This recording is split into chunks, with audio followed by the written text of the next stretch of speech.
Krueg Show on a Thursday. Giants win. Giants win. Giants win. They won 9 of 10. They're coming rumbling down the stretch. They're still in it. They're not out of it. They're not in it. This is, of course they're doing this. Like, remember the entire season we were saying that they're a huge cock tease. Exactly. There's no way they were going to let us off the hook without a little bit of a Of course. It wouldn't be Giants baseball if they didn't toy with your emotions till the bitter end. You know what I mean? Totally. 6-4 the final tonight behind Rodon. Rodon went 6, giving up 2 hits, no earned runs. What a night, though, in sports. Thursday night football kicks off week 4. Week 4, right, in the NFL. 49ers, of course, will play Monday night. Shohei Ohtani had a no-no until he hit a ball to shortstop. Ball was hit to shortstop in the 8th by the A's, and it broke up the no-hitter. I thought it almost looked like an error. I don't know what you guys thought on the play, but we'll get your thoughts on that. A lot of people talking about, what do the Dolphins know about Tua's health? And there's a lot of Monday morning quarterbacking on Tua, who was slammed to the turf tonight. I mean, if you do you want your kid playing football? I mean, sometimes you see plays like that and you're like, wow. That that doesn't. Well, the bad thing is that happen in baseball, soccer, basketball, golf, but it does happen in football. He just got slammed down. Did you guys see the turf? Oh yeah. I mean, it was ugly. The thing that's bad. I've had head injuries, concussions, 4 of them, and we can tell. Yeah, I know. Thank you. they get progressively worse, and the bad. You start forgetting stuff. Yeah, well, I mean, the thing he had happen on Sunday, he was I know. He was staggering. And, he said it was his back, but I'm telling you, he looked wobbly like a boxer got hit, Yeah. No, did you guys ever see the movie Concussion with Will Smith? Yeah. No. Did you see it, Ryan? Pretty good. It's actually not bad. But it's just basically your brain's in some fluid, and when when it rocks back and forth like that, it's not good. You get nauseous. You get dizzy. You get nauseous. You get headaches. It's awful. Yeah. I can remember when you get slammed back. Yeah, I can remember in a freshman football drill, I got drilled, went flying back, and my head just went flying back and hit the ground so hard, and I was just spinning. And it's like you don't feel right for like a couple days. You know what I mean? I know it doesn't it wouldn't look very appealing, but they should do something with especially the quarterbacks. Put some kind of that looks a little better than a cheese head, but some kind of foam, big piece of foam on the back. They practice with the foam. They practice with the foam in the mini camp. Sometimes when I'm sitting there watching the mini camp and I'm watching the foam helmets, and if people don't know what I'm talking about, during mini camp, the NFL has now gone to, they'll wear like a literally looks like a pillow, almost a pillow. Wow.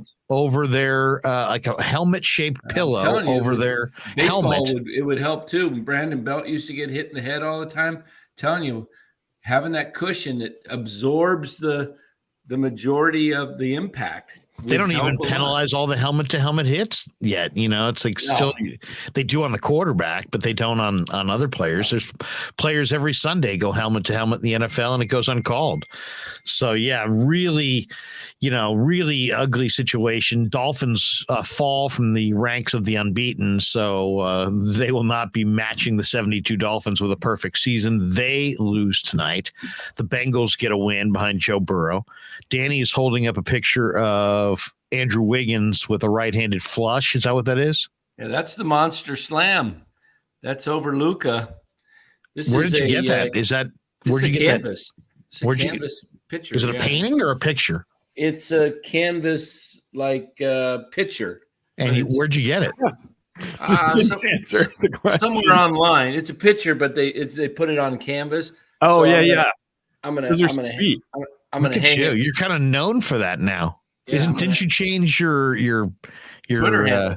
Your Twitter handle? Yeah. You went from Dan Coccimilgio to Monster Slam to Dank Monster Slam. Dank. Well, Dank. You got to mix Dan it. Dank. C. I don't know You why. ain't nothing without. You ain't nothing without the Dank. I don't know why the C is. I can't change it now. I don't know. What all to right. do. Well, you know what? What's done is done. So we got that to talk about. We were in Santa Clara today, and we were down in Niner land. Niners getting ready for the Monday Nighter. What the heck? Papirski? Is that Papirski? Oh, yeah. Dude, I have a buddy that looks just like that, by the way. That looks just like my buddy Riley. Oh my God, that's a dead ringer for Riley. Or maybe Riley's brother. Where did you find Papirski? And you recognize Papirski? I mean, you are. I saw the.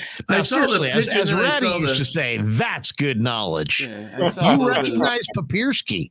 I had no idea. The name. Oh my God, I wouldn't know Papirski from I could see the ski behind his head. And wait a minute. Oh, okay. You read the name. Yeah, when he first came on there, I'm like, what do you got a picture of Rick Russell up there for? That's an athlete right there. That's Papirski. It's like 22. When people talk about the 22 Giants, they should just flash this picture. Ryan, could you please get out of the way for a second? There you go. 2022. What happened? Here's what happened. Giants have 6 left, and if they go 6-0, right? What? And the you get Mets, a brand new car, and the Brewers and the Phillies each only win 1 game. Right. Of their Giants win the tiebreaker. Giants go to the series. Papirski gets a ring. Think about how many stupid blown games show will not be drug testing. Dan, that is no good. Could you imagine Papirski gets a ring? So we got a lot to get to tonight. Giants get a win 6-4. A's almost get no-no'd by Shohei Ohtani. We were in Santa Clara today. We talked to Brock Purdy. We talked to Jeff Wilson, who's going to start in this game Monday night. We talked to Aaron Banks today, the Notre Dame guard in his second year, who's now starting at left guard. We talked to the man who's in the crosshairs in Colton McKivitz, who steps in for Trent Williams at left tackle. And we talked to a guy in Kevin Givens who's super underrated. And all five very enjoyable conversations. We'll bring you some of that tonight, video and audio. Hope you're going to enjoy that. And then the great Cyrus Satsis stopping by tonight. You say, Krueg, why tonight? Why tonight? Because tonight, for those of you, and I want to know, there's got to be somebody in the chat who's willing to do the duty. Who can stay up till 3 a.m. for Warriors Wizards live from where are they? They're in Japan. We really shouldn't have blown our wads like staying up so late last night. We should have just stayed. Seriously, we were up to 1 o'clock last night, but now this one's at 3. I mean, what are the odds that we could do a live stream right up until tip?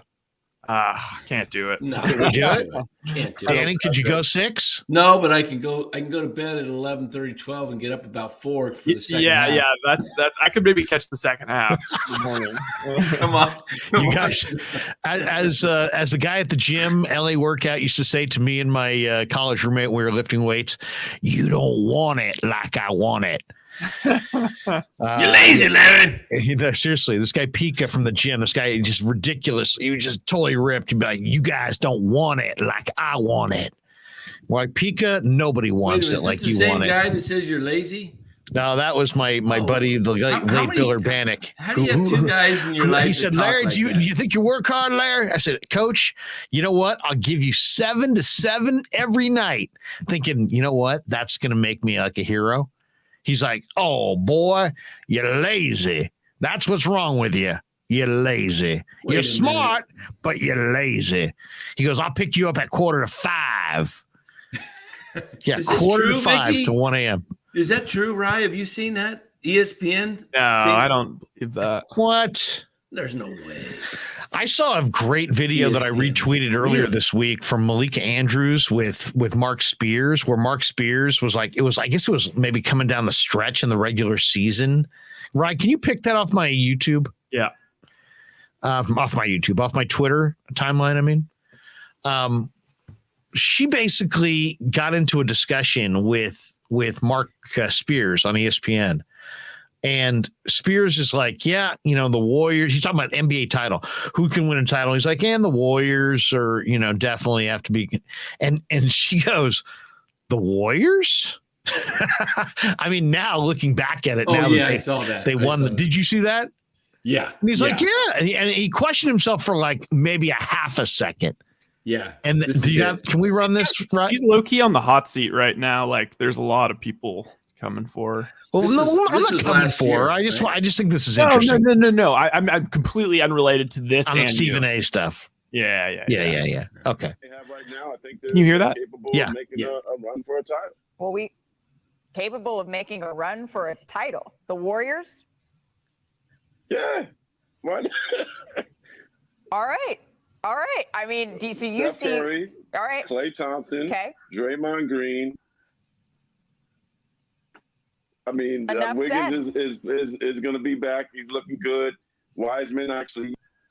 Wow. I mean, was it ever absurd? Come on. And now I didn't think they would get by Denver. So what do I know, right? Because I thought Jokic would have his way. But once I saw them dispatch of Denver, I was all in. And to me, the people that picked the Mavericks were like, what? What are you doing? The Mavericks? Do the Mavericks have extra guys on their roster that they hid from the rest of us? It was going to be 4-0, and then when they lost I mean, we had people picking the Mavericks in 5 and that kind of thing. Anyway, tonight, this morning at 3 a.m., Warriors kick off from Japan against the Wizards. I think they're playing that would be tip off. What's that? That would be tip off instead of kickoff. Tip off. That's right. I think I said tip off. You said kickoff. I thought. Did I? Oh no, I thought I said. Rewind the tape. Rewind the tape. Let's go back to the tape. Have you guys seen that commercial, by the way, where the couple's like, you have one more challenge left? Yeah. Have you seen that? And then she's like, the best part was when you said it was, I obviously shouldn't forget it or whatever it was. Yeah. The guy's wrong. Yeah. Very, very good stuff. But we got a little Warriors to get to. So personally, I don't know how you guys feel about it. Cyrus Satsis does the Locked On Warrior podcast. Where is he? Bring him in. Well, I don't know. I gave him the invite. He'll come when he comes over. Don't be too eager, Danny. Don't be too eager. I miss Cy. It's been like 4 months. Patience. You got to be patient. Yeah, it's weird. It's actually weird that the season's starting up again because that's how this whole thing started. It was the Warriors playoffs. I know. We did so much good work in the Warrior playoff season.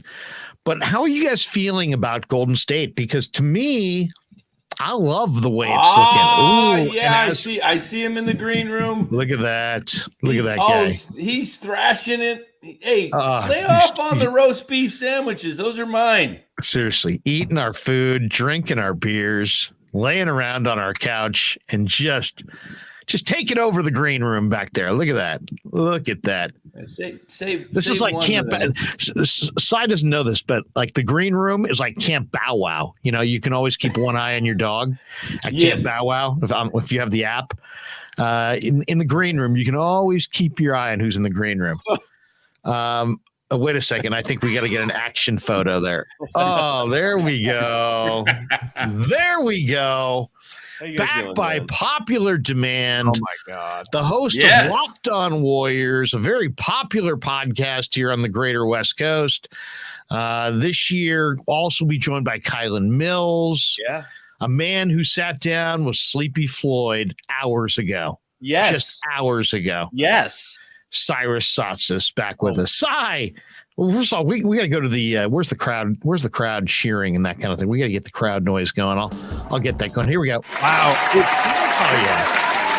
I've missed so many like inside jokes and like. Look what I got for you, Cy. Look at this, baby. That's the monster slam. That's the monster slam that really changed Dan's life. Yeah, Changed Dan's life. It's changed my life. Yeah, it set me on a path that How so? I have had to, because he changed his Twitter. He changed his Twitter. He went from being a private figure to a public figure. He had to get security. He's put up an 8-foot retaining wall around his pad in Arizona. Yeah. He's now on the HOA. He's on the board. Yeah. Keeping the 77-year-old women away from the compound here. I know. I've been noticing the strong opinions from Coach on Twitter lately, man. Oh, yes. He's very attacking now. Coach. He's in attack mode. Yeah, I learned it here. I threw fastballs at the Giants, but hopefully it pays off. It's awesome because now I don't have to battle with Pavlovich. I can just let Danny battle with Pavlovich and just be like, yeah. Hit the like button. I can just hit the retweet and just be like, hell yeah. Way to go. Way to go, Dan. I'm gonna go back and visit with my family. Go trash the Giants one more time. I'm with you. What do we have to catch Cy up on? Like, has he seen like the crazy Larry Krueger chants? That even feels like you haven't seen those? No, he hasn't. No, he hasn't.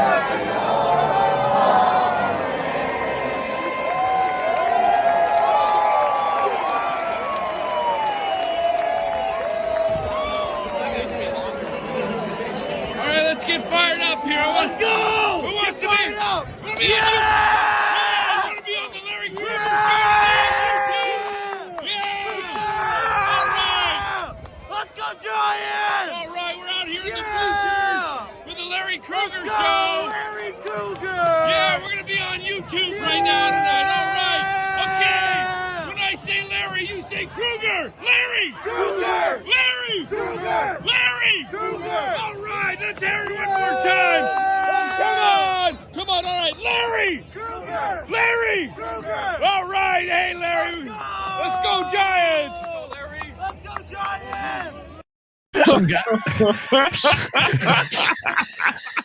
Okay, we have that doozy. I don't know if we have the one where Dan and Rye got seemingly wasted, or maybe not, and they just wandered around the ballpark. I want to see that. The shocking thing is that we weren't even wasted. We weren't wasted, but appeared wasted. We went live right before Jock Peterson hit a home run, and it was not even to win like the game or anything. It was just to cover our bet, and we went nuts and started just interviewing people in the crowd. Yeah, we won our bet. Yeah, where do we have that, Ryan? Can I see it? I want to see it. Of the video. Give me a second. So, dude, how are you, man? How has it been? We haven't talked to you in a while. I know it's been. You've had some personal tragedies and that kind of thing. And I know you don't want to get into it here necessarily, but we you know how much we love you and care about you. How you doing? Are you getting ready for the season? Where are you at? I want to get into it. I want to tell all of you for the next 45 minutes. You have time? I'm going to get into everything that's going on with me personally. Yes. Radio and YouTube content. I'm kidding. Wait a second. We're going to be back. We're all going to go into the green room. Just let it rip, man. I mean, you got a 45-minute platform to just talk about your feelings, your emotions. I mean, if you could play Dan's commercial in the middle, I would appreciate it. But besides that, your feelings, your emotions. Let it all loose. That's what the people want. That's exactly what people want. I have a brand new set. How do you like that? No, I'm kidding. The things are good, man. The Warriors are starting tonight, 3 a.m. That's I know. crazy. I'm thinking I might watch it. Who is the new Warrior that you're most excited to see? Or who is the returning Warrior? Give me one returning and one new Warrior that you're fired up about. I can guess. Green. Wait a second. Wait. Oh, he said he just gave. He gave it away. Danny was going to give. What were you going to guess, Danny? Dante DiVincenzo. I thought. All right. But Green was a close second. But I was going with Dante. Now mute Danny the rest of the night. All right. There we go. All right. All right, Simon. Go ahead. While Dan's muted, I feel like this is me and Ryan in the Niner locker room trying to do interviews. Before people interrupt, I've seen those. We'll bring back Dan. We'll bring Dan back. All right, so go ahead. Tell us. Give me the Warrior. Give me two Warriors. One new. You gave me Green. Who's the returning Warrior? I do have to give you props for those Niner videos in the locker room. Those are gems, man. Like I think one of those went viral because a lot of people were reposting that. You got the Niners players to like interview each other, and everyone's laughing. And the one with Jeff Wilson. You brought a party, man. It looked like you brought a party to the Niners locker room. I love that. It was great. JaMychal Green is a beast of a human being. I went to Warriors Media Day, and what I took from that more than anything else is that JaMychal Green can easily be a stretch 5 for the Warriors. That was an even bigger pickup, no pun intended, than I thought. And by the way, for those of you casual sports fans, a beast of a human being is a compliment. Go ahead. Yes. Continue. His physique, he's like Herculean in terms of stature, and he's a large human being, man. He's going to play center for the team. I'm really excited for JaMychal Green, Draymond Green, the Green brothers being out there at the same time. That's going to be fun. And then Patrick Baldwin Jr. is another legit rookie, huh? He played for his dad last year. This kid could have gone to Duke, and he went to Milwaukee, Wisconsin. Is that right? Yes, or Wisconsin, Milwaukee? And it was a horrible team, and he was injured. He was the only good player on the team, relatively speaking. So other teams are always just scheming for him. It was not a good 1 year, but this kid could be a steal. Really? I'm excited, man. Here's how I look at the Niners this year. The Warriors this year. I see the Warriors similar to the 89 Niners. Like last year's Warriors team to me is like the 88 Niners. And for the people who I'm losing here, the 88 Niners were 10-6. Now, a team that was 6-5 a little over halfway of the season. Right. Got hot late. Like people were doubting them. They were writing them off. But what I see the Stephen Curry, Joe Montana comparisons, they're both just like the pinnacle of greatness in terms of individual various sports athletes. And I think this year's Warriors are going to just trounce like that 89 Niners team did, man. I think they're going to mop the floor. I do not see anyone at their level this year. If health provides, we're in for a beautiful ride, man. I'm stoked. Oh, you're getting me so fired up. Holy crap. Yeah. It's funny. Everybody's got a different, favorite kind of. I mean, I do think Danny said DiVincenzo. I'm looking forward to seeing DiVincenzo for sure. What did he say? What did he say? He's saying Danny's saying Dante DiVincenzo is the guy he's hoping. DiVincenzo. Okay, gotcha. I mean, to me, there's one guy and one guy only that should be on everybody's list, and that's James freaking Wiseman. I was going to say Wiseman. I am very excited. James Wiseman fulfills his potential. This is a dynasty. Huge dynasty. Now, they're going to be damn good anyway, but if James Wiseman fulfills that, I mean, you're talking about 7'1", great kid, block shots. I mean, I can't wait to see what Wiseman is going to become in this organization with this coaching, this surrounding cast, his focus, his drive. It's going to be awesome. So he's the one guy I want to see returning. And then Trevion Williams, man, I like Trevion Williams. I mean, he's 6'10", 260. He can pass. To me, when you can pass, you can play. When you're that big. Yeah. When you can pass the ball, you can play in the fourth quarter of games because that means you can make basketball plays and set other people up. Yeah, but do you think they'll carry a 15th guy on the roster? Well, that's what I was going to ask Cy. Cy, what's the roster limit? Is it 14 or 15? It's 15. 15 is the limit, but you can go with 14, and the Warriors are probably going to do that to save a few bucks. And when I say a few bucks, I mean like $12 million. So they're probably going to go with 14. Bud Williams could play for the G League Warriors, the Santa Cruz Warriors, and just be called up when necessary. I agree with you, man. He could be a total sleeper. He's big. He got slept on because there's nothing like, I don't mean to dismiss him saying this, but there's nothing special about him. There's nothing that sticks out where he's, above someone else when you're comparing two players, but he does everything soundly, man. Like you're right. He rebounds great. He's got a post game, which is a rare art form in this day and age, but still so valuable. It's one of the most high percentage shots in the game, and he can do that. Like you said, he can pass. I think he's a little slow-footed defensively. That's probably the one part of his game he's going to have to work on. Maybe a liability when other teams don't bring a slow-footed 5 out there. But I'm with you, dude. He could play. And the Santa Cruz Warriors are going to be stocked this year. Yeah. So the Santa Cruz people are stoked by themselves, let alone Golden State. Hey, so I got a question for you. Yeah. How's Ryan Rollins looking? How's he coming back from the injury? Because he's the guy I'm the most excited about. He should be, dude. Everyone's saying he's NBA ready. Patrick Baldwin Jr. is likely going to play a lot of minutes at Santa Cruz. Yeah. Ryan Rollins, there's a reason why the team spent $2 million to trade up like 6 places in the second round to get him. He's ready, man. He's a long player. He's got long arms. So his wingspan, I forgot what it is. I think it's like 7'1". And everyone's saying his maturity's solid. I'm hearing nothing but great things about him. Dude, look at the Warriors 5 years from now. When you talk about this dynasty potentially being like Spurs-esque, only maybe better. Like 5 years from now, Jordan Poole could be your starting point guard. Moses Moody, your starting shooting guard. Patrick Baldwin Jr., your starting small forward at 6'9", 6'10". Your power forward's Kuminga probably. Wiseman is your center. Rollins comes off the bench. Guy Santos is suddenly a guy that they're looking at like he could be NBA ready in 2 years, and he's a big dude. Dude, the other guy who looks, the other guy who looked good, who can flat out shoot the basketball is that Lester Quinones, right? Yeah, and about, the point is, and Clay could still be playing, Steph could still be playing. I mean, there's Jessup, a guy that could be a Iguodala couple still years coming away. off the bench. Jessup, Dante DiVincenzo.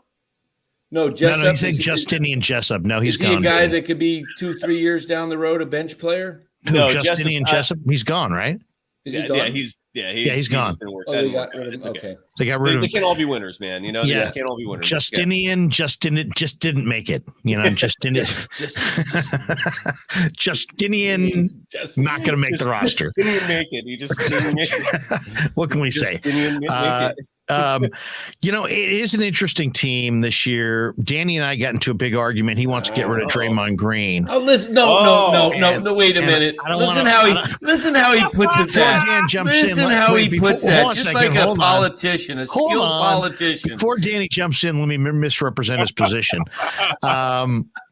Danny doesn't like Draymond. It's personal. Why? All right. It's personal. He doesn't like Draymond. Draymond doesn't like him. They had a bad deal. I think it was in Chicago in the 90s. A big Pavlovich fan, so I'm just joking. Danny loves Draymond. Draymond loves Danny. They might be the same person. No, but we got into this debate. I think Draymond, they're going to the finish line with Draymond. Danny thinks in 2 years they're going to part ways. It's just a point of view. I don't know. Personally, my feeling on it is just that I think that Myers and the guys who run the Warriors, Lakeup, Kerr, Steph, the people that have the biggest impact on the roster, just are all like lined up. They don't agree on hardly anything, but they all agree that they all love Draymond and value everything he does. And I just think that for that reason alone, like end of discussion there, I think they're going to the finish line with Steph. I think they're going to the finish line with Draymond. That's just my personal opinion. A lot of people think otherwise, and Danny's one of them. How do you see the I only Draymond say thing? that if he wants a max and he holds out for a max extension, they're not going to sign him. If he agrees to a smaller deal, they may go to the finish line. But if he wants that max, which he already says he does, he's probably, he's posturing, but I don't think the Warriors give it to him. Larry, in broadcasting, we call that a momentum killer.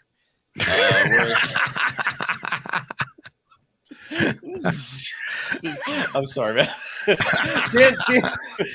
Dan, what's your brother's opinion on it, man? I'm dead serious because your brother's actually, what was he, a former coach at Yeah. Get him on here.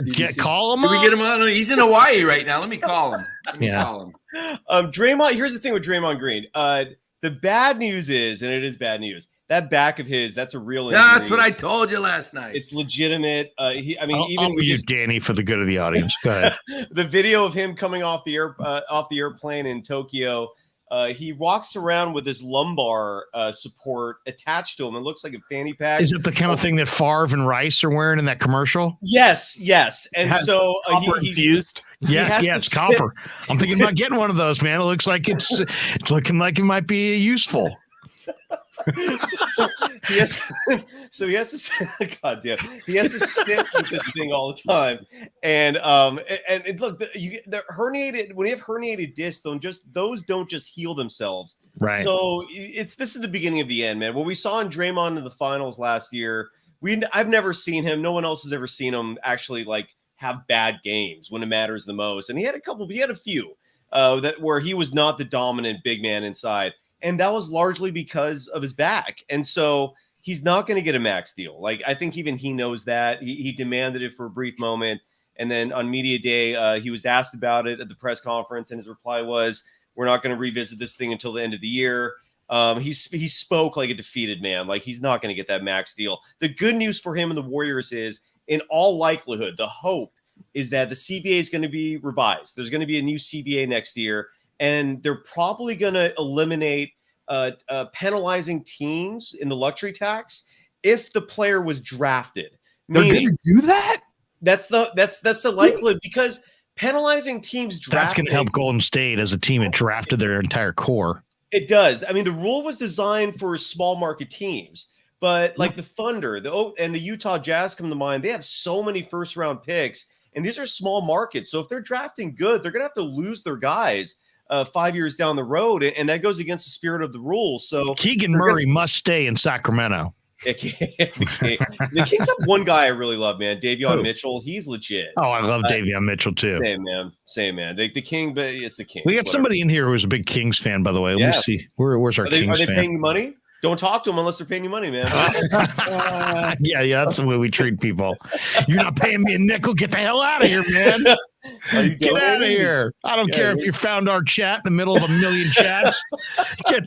You're not paying me cash. Beat it. Yeah, it's a very friendly show.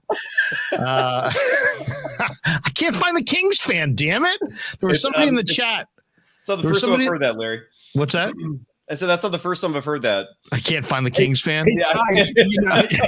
Larry brought up the point like about how he really likes the Kings roster yesterday. I like the Kings. I like the Kings. They get shooters. I like the roster, but it's just how crazy is it when you look at the NBA now and it's like this Kings roster, I feel like 15 years ago would have been like a 4 seed or like a legitimate playoff team. Like you think about those Garnett Timberwolves teams, like they were not outside of like Garnett, they were not very stacked.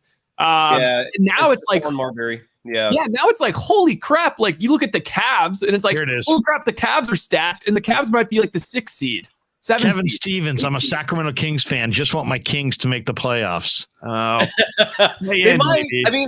I mean, look, this is a better Kings team when we look at them the last 15 years or so. I would not get my hopes up. No. I mean, look, your starting 5 is De'Aaron Fox, who's way overpaid. He's never. But you do have Mitchell, and they got a bunch of shooters now. They got Herter, they got Monk, they got Keegan, they got Sabonis, they got Mike Brown. Honestly, I think they might have a chance if they traded for a guy like maybe Tyrese Halliburton, that kind of guy. Yeah. I want so badly to see a Warriors-Kings 8-1, first round matchup. I think that would be the best thing for Northern California, man. It would be awesome, yeah. Wouldn't it be great? Wouldn't that be great? It would be great, yeah. And Mike Brown's a great dude, so good luck to you. But, I mean, look, Domantas Sabonis, it's an all-star. He was great 15 years ago. He just doesn't fit in today's game, like Keegan Murray, he's a starting rookie. I've never seen a rookie. He's a good shooter. He looked great in Vegas. Yeah, good. We'll see. Go Kings. Go Kings. Go Mike Brown. Because we all like Mike Brown. He rides a chopper. He's super cool.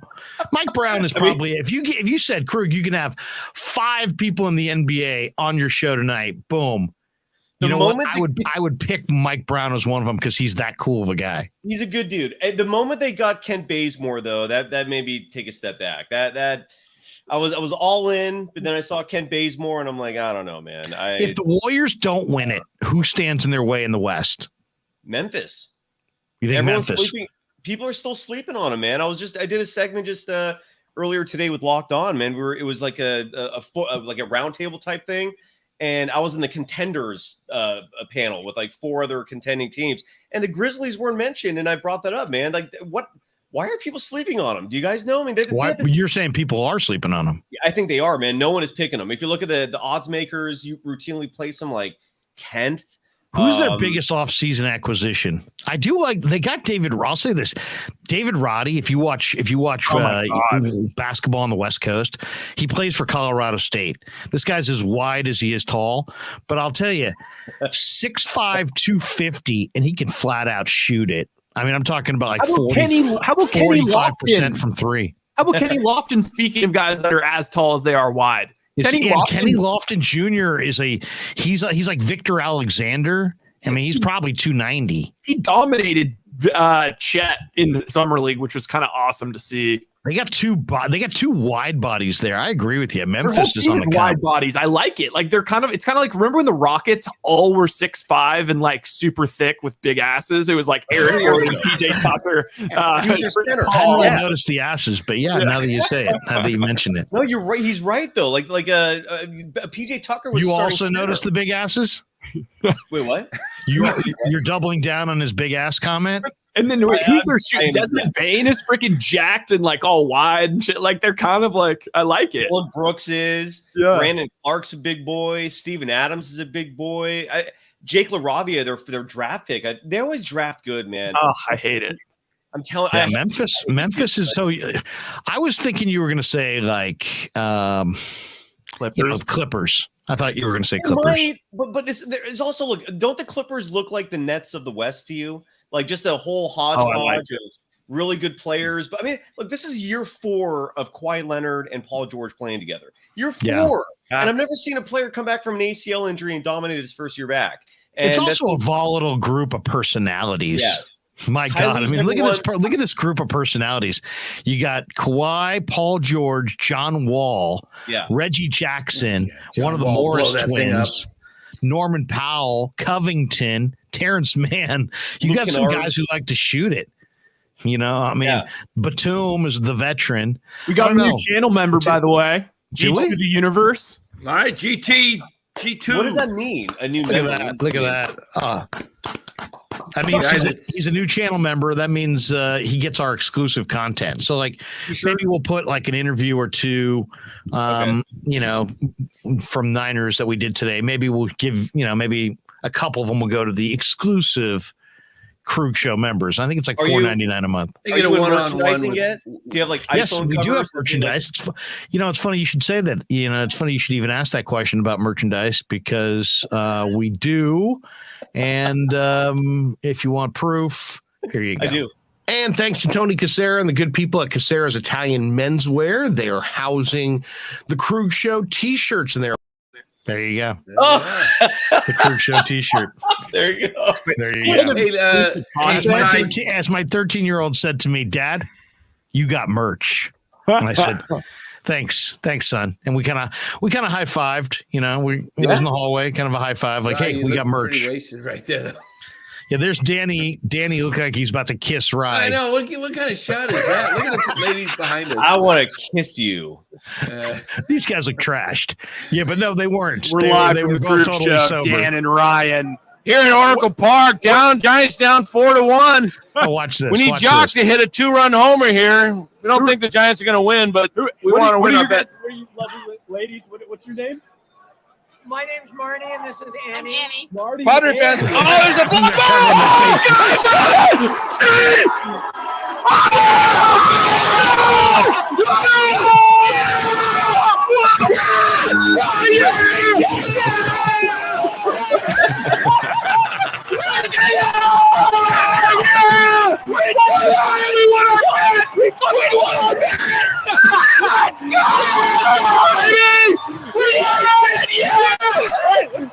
Let's get people hyped. All right.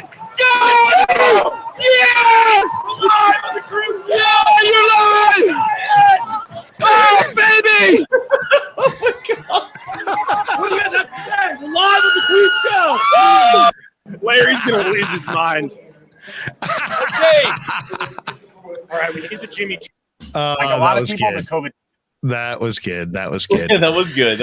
So we've been having a lot of fun. That's what we've been doing. A lot of fun. We're about to have some more fun at Larry's expense too. Oh, look at this. Do you like House of Prime Rib there over on Van Ness? That's the best restaurant in San Diego.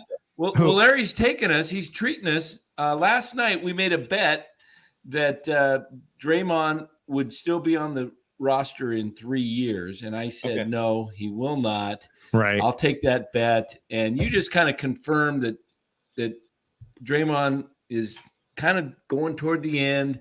They're not going to extend him. They're going to probably let him play out his contract. Is that what you see? No, what I see is no. I think the answer was, Dan. The answer would be no. No, what likely will happen is he'll likely Dan will be taking me to the House of Prime Rib.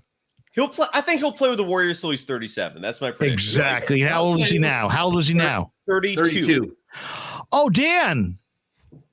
How about should we make a reservation? We'll see. We'll see. Wait a second. I mean, you seem very much like, if he wants that max, you're treating that like the DNA. I don't see anybody giving him the DNA max report. It's I don't see anybody giving him a max though. Okay, now he doesn't see it. Well, I said last night. All right, we've had enough. I mean, this is what happens when you take on a partner in Arizona, and he's just look at him over there. He's just This sitting. is what you call a tyrant. This is what tyrants do. We got Putin up here in the left-hand corner. This is a man who's living illegally in a 55 and older community with his younger wife who's not 55. How dare you? They have lied to the good people of Del Boca Vista. And there's a very good chance the HOA will be coming for Danny before this live stream ends. In fact, that's the attraction tonight. What will happen first? Will the Warriors kick off their preseason? The roof directly above the hole is on page 2 and is the top picture. This is why the hole was generated, because the roof is bad. So just so everyone has a little bit of history here, I know I talked to a couple of you before the meeting, but this is the third homeowner. It's Danny at the HOA meeting talking about the hole in the roof with a bunch of windbags. Why? What? How? Why? Well, Danny, it was a hot day in the summer. He had an HOA meeting, and HOA there was board member here at Boca Vista, whatever you call this place. Yeah. What do you guys pay? What are the HOA dues? 65. 65? Like that's not bad. 6'5"? That's nothing. That's not bad at all. I know people pay like $600 a month. Yeah, that's crazy. That is crazy. That's how we roll it, man. You better you better have a private masseuse. You know what I mean? Yeah. There's some HOAs out there, man, where you're paying like $500 and they supposedly will fix your roof if there's ever an issue. And we've got tremendous grounds. I don't care how good your grounds are. I'm not paying $600. It's crazy. I'm not funding all these golf carts. What, all right, Justin? What are you saying? So Giants are offering 2-to-1 tickets. Oh my goodness! What is going on with the Giants, man? What's going on with it? Now Danny can talk. Go ahead, Dan. Tell him what's wrong. Seriously, I mean, everybody else. How much time you got? Everybody else checked out like 6 weeks ago, but Danny's still fighting the good fight. Tell him what you see. Dan is a season ticket holder holding his season tickets over the Larry Bear's head right now. They keep calling, wanting him to re-up, and he's like, I ain't doing it until I see what Farhan does. Danny is that guy who needs to see action, and I love it. Yeah. Is Aaron Judge Absolutely coming? Love it. Is Aaron Judge, is that a reality? Is that realistic? It's one of Dan's conditions. Otherwise, he's not coming back. Yeah, that's fair. You know what? I'm going to go grab I realized I'm not hardwired in. Go grab that, and I'll leave you guys with this photo. What the hell does that mean? You're going to talk about hardwired, and then you're going to leave us a picture of Gabe. Seriously, you have to leave us Kapler. Look at that. Is that who that is? That's Kapler. Hold on here? I'm just going to put him back in the. Put him back in the. Yeah. Oh, there we go. I'm not going to sit there and look at Kapler. There's just no way. There you go. That ain't right. In fact, since Cy is our guest, let's get into the the main screen here. Oh, there we go. Now we'll do this. That's not right. Here we go. That's the one I was looking for. And then I just move. There we go. You're the main guy. You're the main. The main character. What is that? Somebody's buttocks in the background there with a Golden State sticker on there?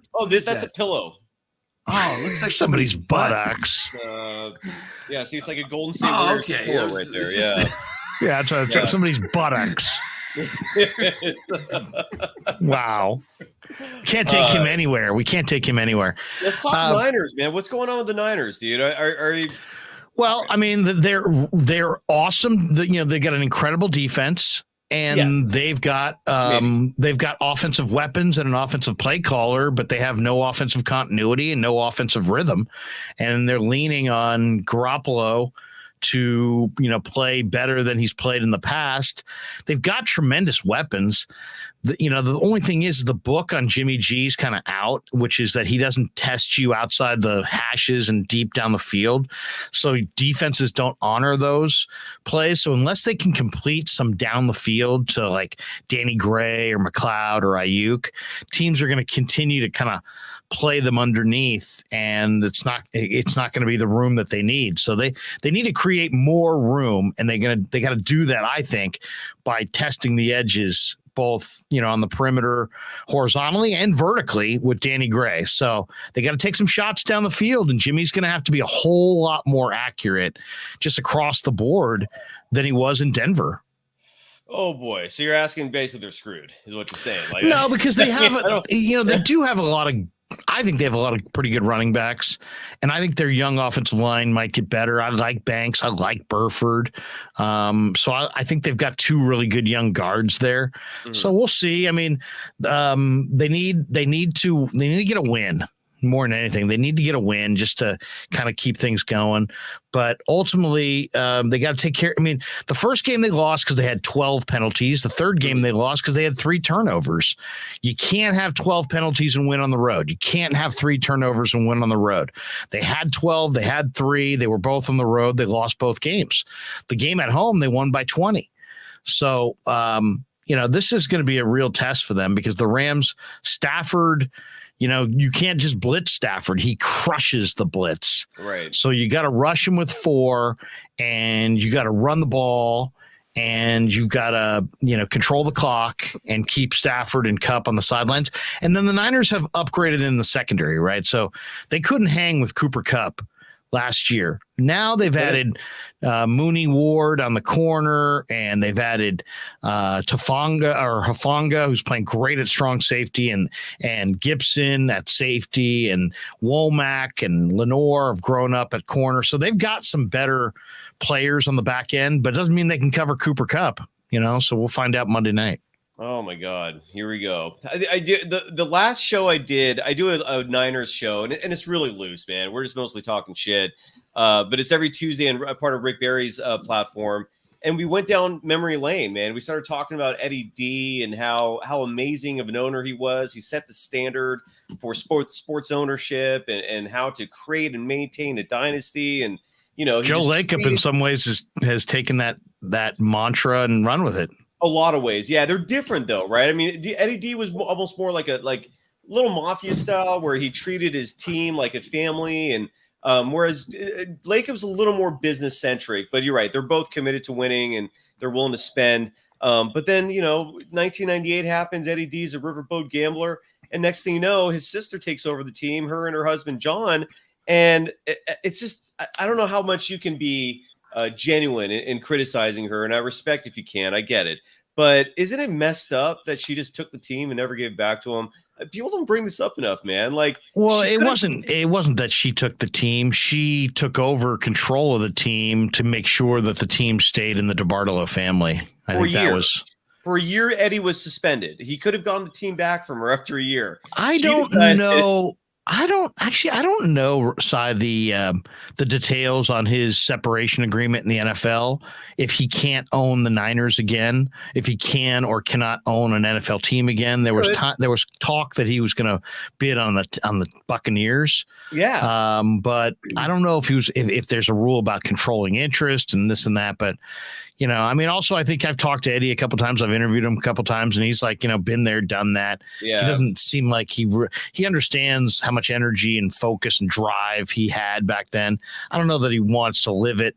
He's lived it, Well, yeah. But it's not like he's sitting there, wishing that he owned the Niners again, and the sister's like, "Get out of here." They get along. They get along well, and there's a lot more harmony in the DeBartolo family, I believe, than maybe gets painted. Yeah. Now, but I mean, when you look and at also all they've had enormous success in recent years. I mean, they've gone to 2 NFC title games, 2 in the last 4 years or something like that. And they've been to a Super Bowl. They haven't gotten it done, right? They haven't. Their standard is win a Super Bowl, and they haven't won a Super Bowl, and they're waiting. They haven't won one since '94, and that was Carmen, and that was a different regime a long time ago. Yep. And that was Eddie D. on the sidelines. So this, Jed wants that one. It would mean everything to him. It would mean everything to his mom, I'm sure. To all of us and any of us who love the red and gold. But I'll say this about Jed. Look at all the different regimes of coaches that he cut the check to buy out because it wasn't working out. Bought out the entire Chip Kelly regime, bought out the entire Tom Sula regime, bought out basically 3 different regimes of coaching staffs and his all those assistants and cut the check. Now, I will say this, the NFL has ridiculous revenue. So it's also easier for him to do that because they do have enormous revenue that they share. So it's not like he's doing this out of his last nickel. He's doing this out of this tremendous growing revenue pie. But nonetheless, when he's spent he spent for Garoppolo, heck, right? When they could have easily said, hey, get him up, clear him off the books. He's kept him on the books. And where would the season be if they didn't have Garoppolo? So they could have had Tom Brady, man. That killed. Could have had Tom Brady, but at that point, Tom Brady was 43, and it's really weird. Tom Brady's 45 now, and he just seems like he can keep going. But crazy. I'll say this: back 2 years ago, I was sitting there wondering, okay, you're getting Tom Brady, but he's 43. It's like once you get to past 40, every year should be treated like it's your last. The fact that he's still 45 and still doing this is absolutely amazing. And I don't blame the Niners for sticking with Jimmy G instead of going with Brady, even though I advocated going for Brady. But who knew? I mean, he could have been done at 43. We did. Yeah. I'm excited for the Brady Jimmy G matchup. I think it's like week 9, week 10, something like that. We get Jimmy G. We get Brady Mahomes this weekend. Oh, that's going to be good. Do you think something happens to thwart that matchup? Either Brady's not available or Jimmy G's out. It seems like Dan, did you just take a bite of something? Are you like in the middle of a bite as you're talking to us? This is another part of the show. Dan, Dan uses the live stream as snack time. I love the 2 major faux pas in like 20 minutes, Dan. You momentum killer, eating while you're talking, man. You're just like every cardinal rule broadcasting. Hey man, this is scattered. Seriously, he may take his shirt off in the next segment. Different kind of show here, I kind of like the picture though lineup with you in the middle and Larry down there at the bottom. I like that. I like that. In fact, I took a picture. Why don't we mute Dan until he finishes chomping his pretzels? Are those pork rinds? What is he eating? He gets cashews. This is a man who brings cashews to an international broadcast. Chiquayo 56 says, here's $2. Krug, just a side note, prayer for Tua. That's right. Did you see Tua get slammed down? Last week, yeah, but tonight it happened again tonight. Went to the hospital. Went to the hospital. Oh, it's disturbing. Can we watch the video, the replay? Is that possible? Like, I mean, his fingers went like. Yeah, let's do it. Like that. I want to see that highlight. So he's done, right? I mean, he's going to be out for a while now. Well, I mean, I thought there was. I would say he misses a week. They got 10 days between the next game. They'll probably precautionary sit him out 1 week. And I mean, they have Teddy Bridgewater. Why not just stick with Bridgewater for 2-3 weeks? Exactly. That's what I would do.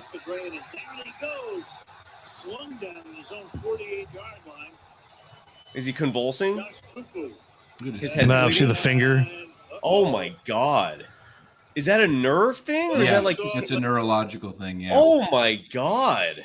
So does that confirm pretty much that he got concussed? Oh, I thought it was a finger dislocation.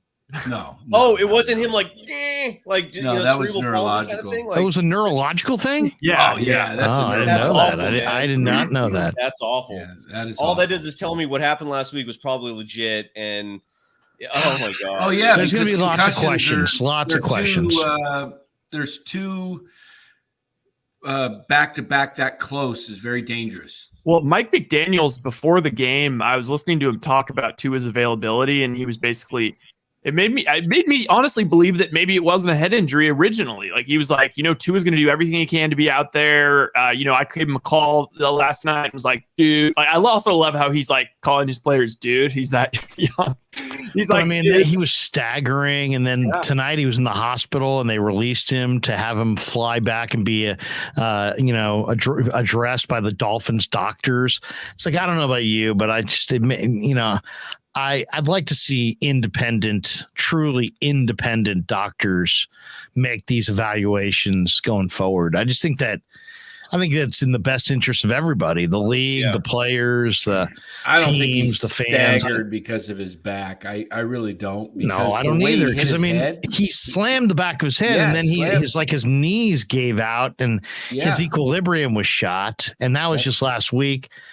I don't know. This was my biggest question on Tua coming out of the draft is how many injuries? He's already had a major hip surgery. Didn't he have an ankle surgery? I mean, he's had a lot. So I just don't know if, what kind of, he's pretty, I like his accuracy. I will say that he's accurate. He's a very accurate passer. Had it is Tua. At Alabama, he had 2 high ankle sprains, and they did surgery both times to get him back into the national championship. He also had a major hip injury there, so that's scary. He doesn't run the way he used to. And Stephen Ross is still the owner of the Dolphins. Is that right? Isn't he like one of the shystiest human beings on the planet? Like in NFL ownership, at least. Like, oh yeah. Well, I feel like there's anyone who's going to be like, "Hey, play him." I feel like it'd be him. I don't know. I don't know, man. Please define shiesty. No, I have no idea. Integrity. Money above all else. I don't know. Money above all else. No ethical. Doesn't understand what ethics means. That could be anybody. Oh no, I have ethics, Larry. Are you telling me you're not an ethical human being, Larry Krueger? Like you have that could be anybody. Integrity. You lack morals. I think there's Dan in the center square. All right. I'm just joking, Dan. Look at how he just trades that off. You see how I move that around? How do you do that? I mean, do you just like push buttons like that's a little finger deal? Money? That can move anybody around. You want to go up top? Where do you want to be, Danny? You tell me where you want to be. Everybody take their seats. Where would you guys like to sit? Jaguayo 56. Right. Thanks for the money, man. I want to be over there. Yeah. I want to be. Where do you want to be, Dan? You want to sit near Kathy and Jimmy? You want to sit in the corner? We're all even. This is like Saint whatever grammar school. Yeah, where would Dan like to sit? Whatever Dan wants, we get. I want to sit next to Cy. I want to sit next. He always tells cool Warrior stories, and he's got fun stuff in his lunchbox.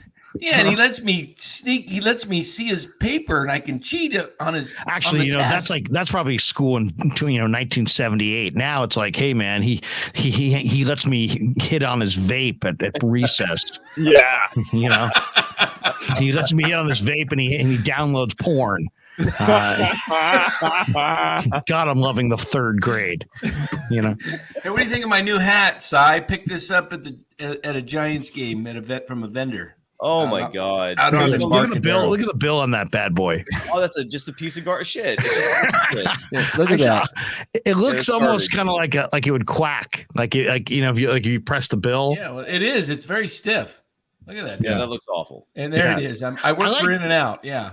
Yeah, well, let's not rip the people from In-N-Out. There's a lot of good people working at In-N-Out. Absolutely, my daughter works at In-N-Out. All right, well, then all the more reason for you not to rip it. Finer employees of In-N-Out Corporation.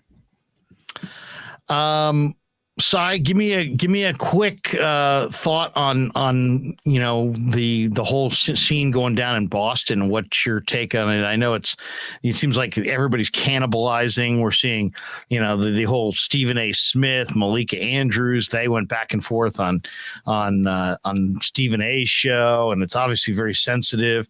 It seems just.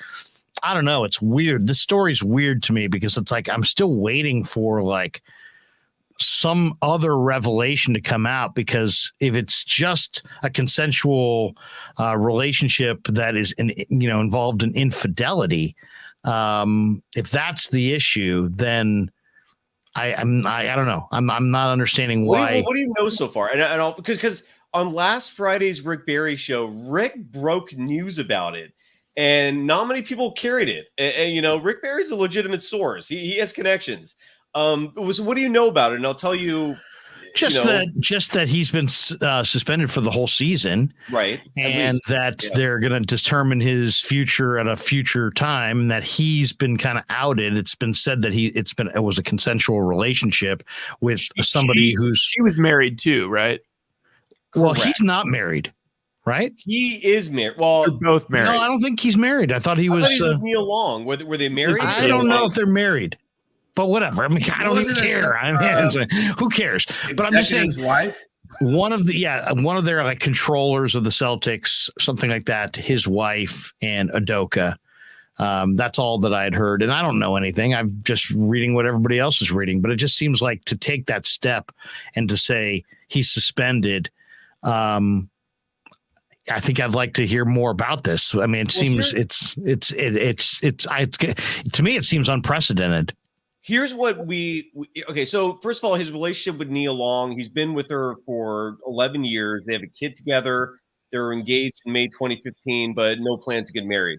I mean, at that point, marriage is like a title, right? It's a piece of paper at that point, I think.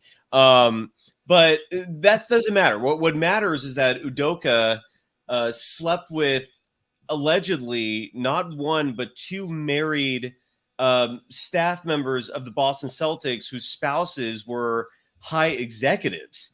One of them was the vice president of the team. So he slept with the vice president's wife. And then there's supposedly at least another one.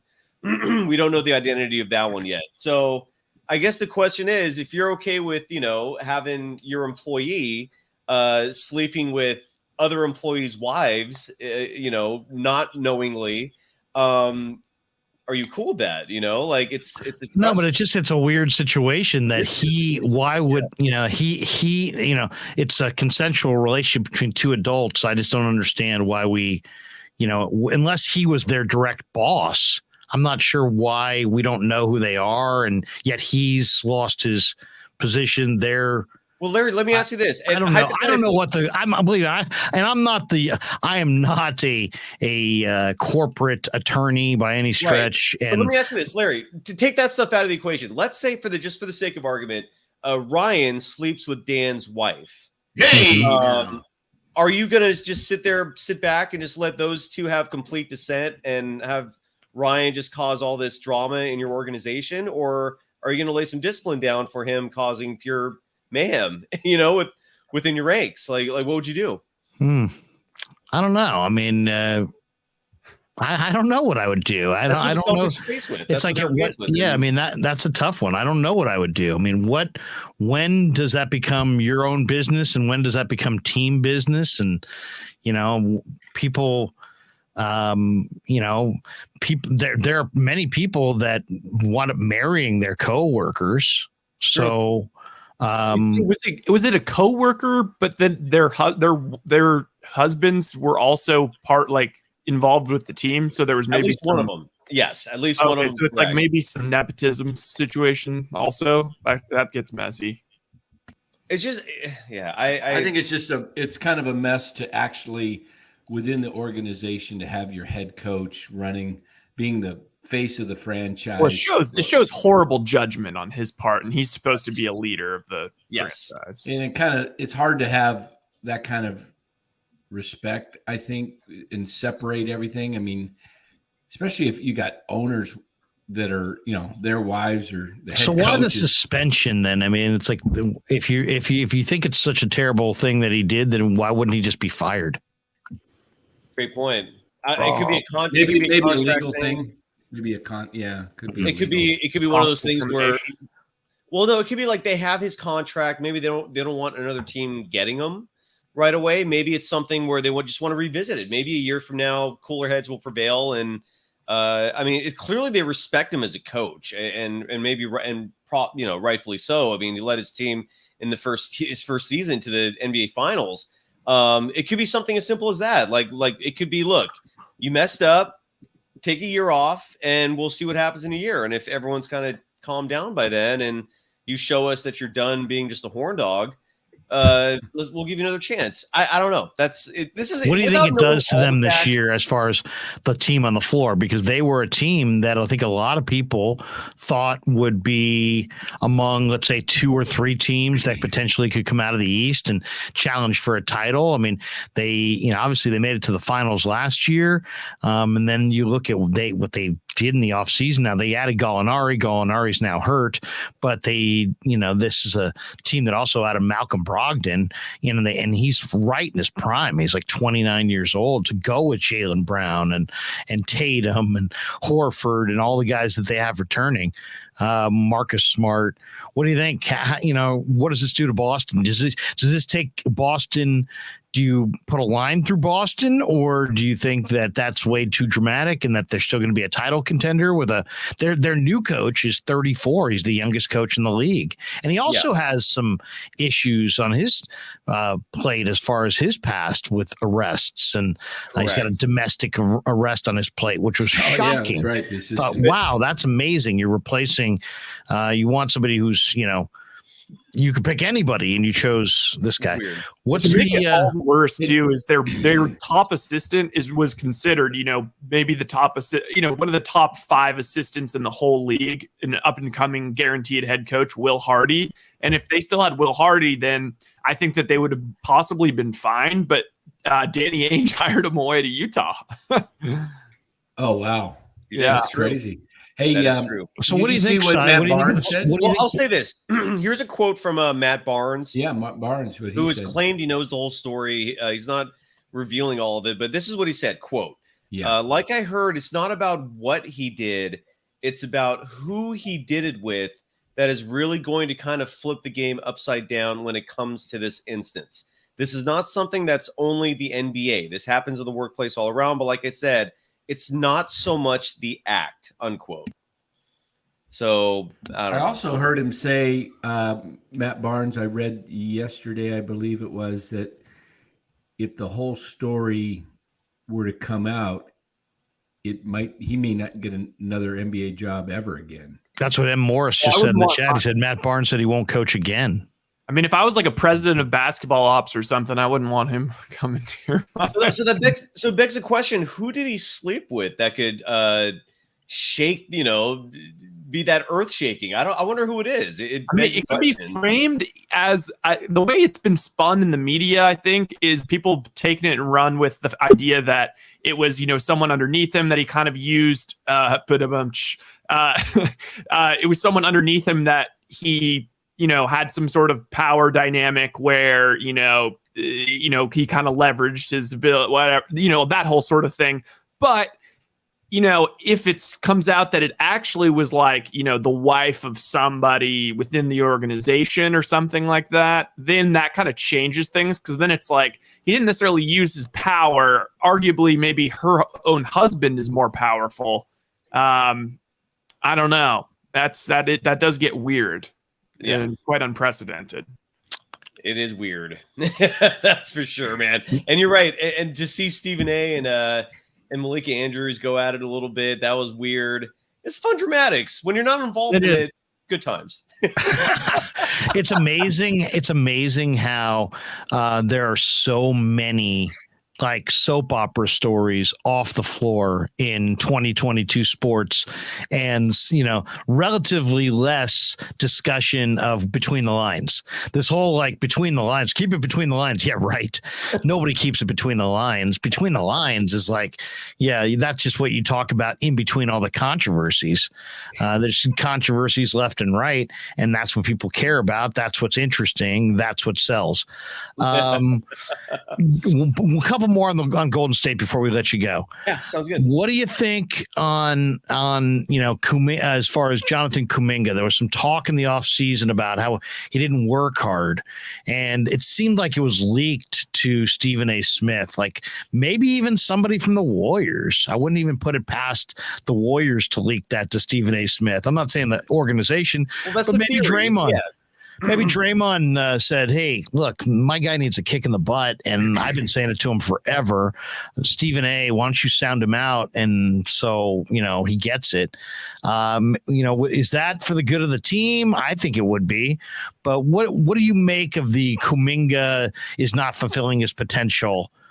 He's only 19 or 20, I guess, at this point. I would say completely overblown. First of all, I'm sending this clip to Ryan real quick. If you want to check your email, is it Bay Area Sports Live? Is that the correct email address? Yeah. All right, I'm going to send you right now. This is a funny clip of Ime Udoka. Someone voiced over what he said at a press conference, and it's pure comedy gold. Oh, I saw that. Oh my goodness. So I just sent you that link. Will this cause us to lose the channel outright? No. Okay. But preview it just real quick, Ryan, just be safe. So in regards to Jonathan Kuminga, there's no worries at all, man. This is just look. Jonathan Kuminga is a quiet kid.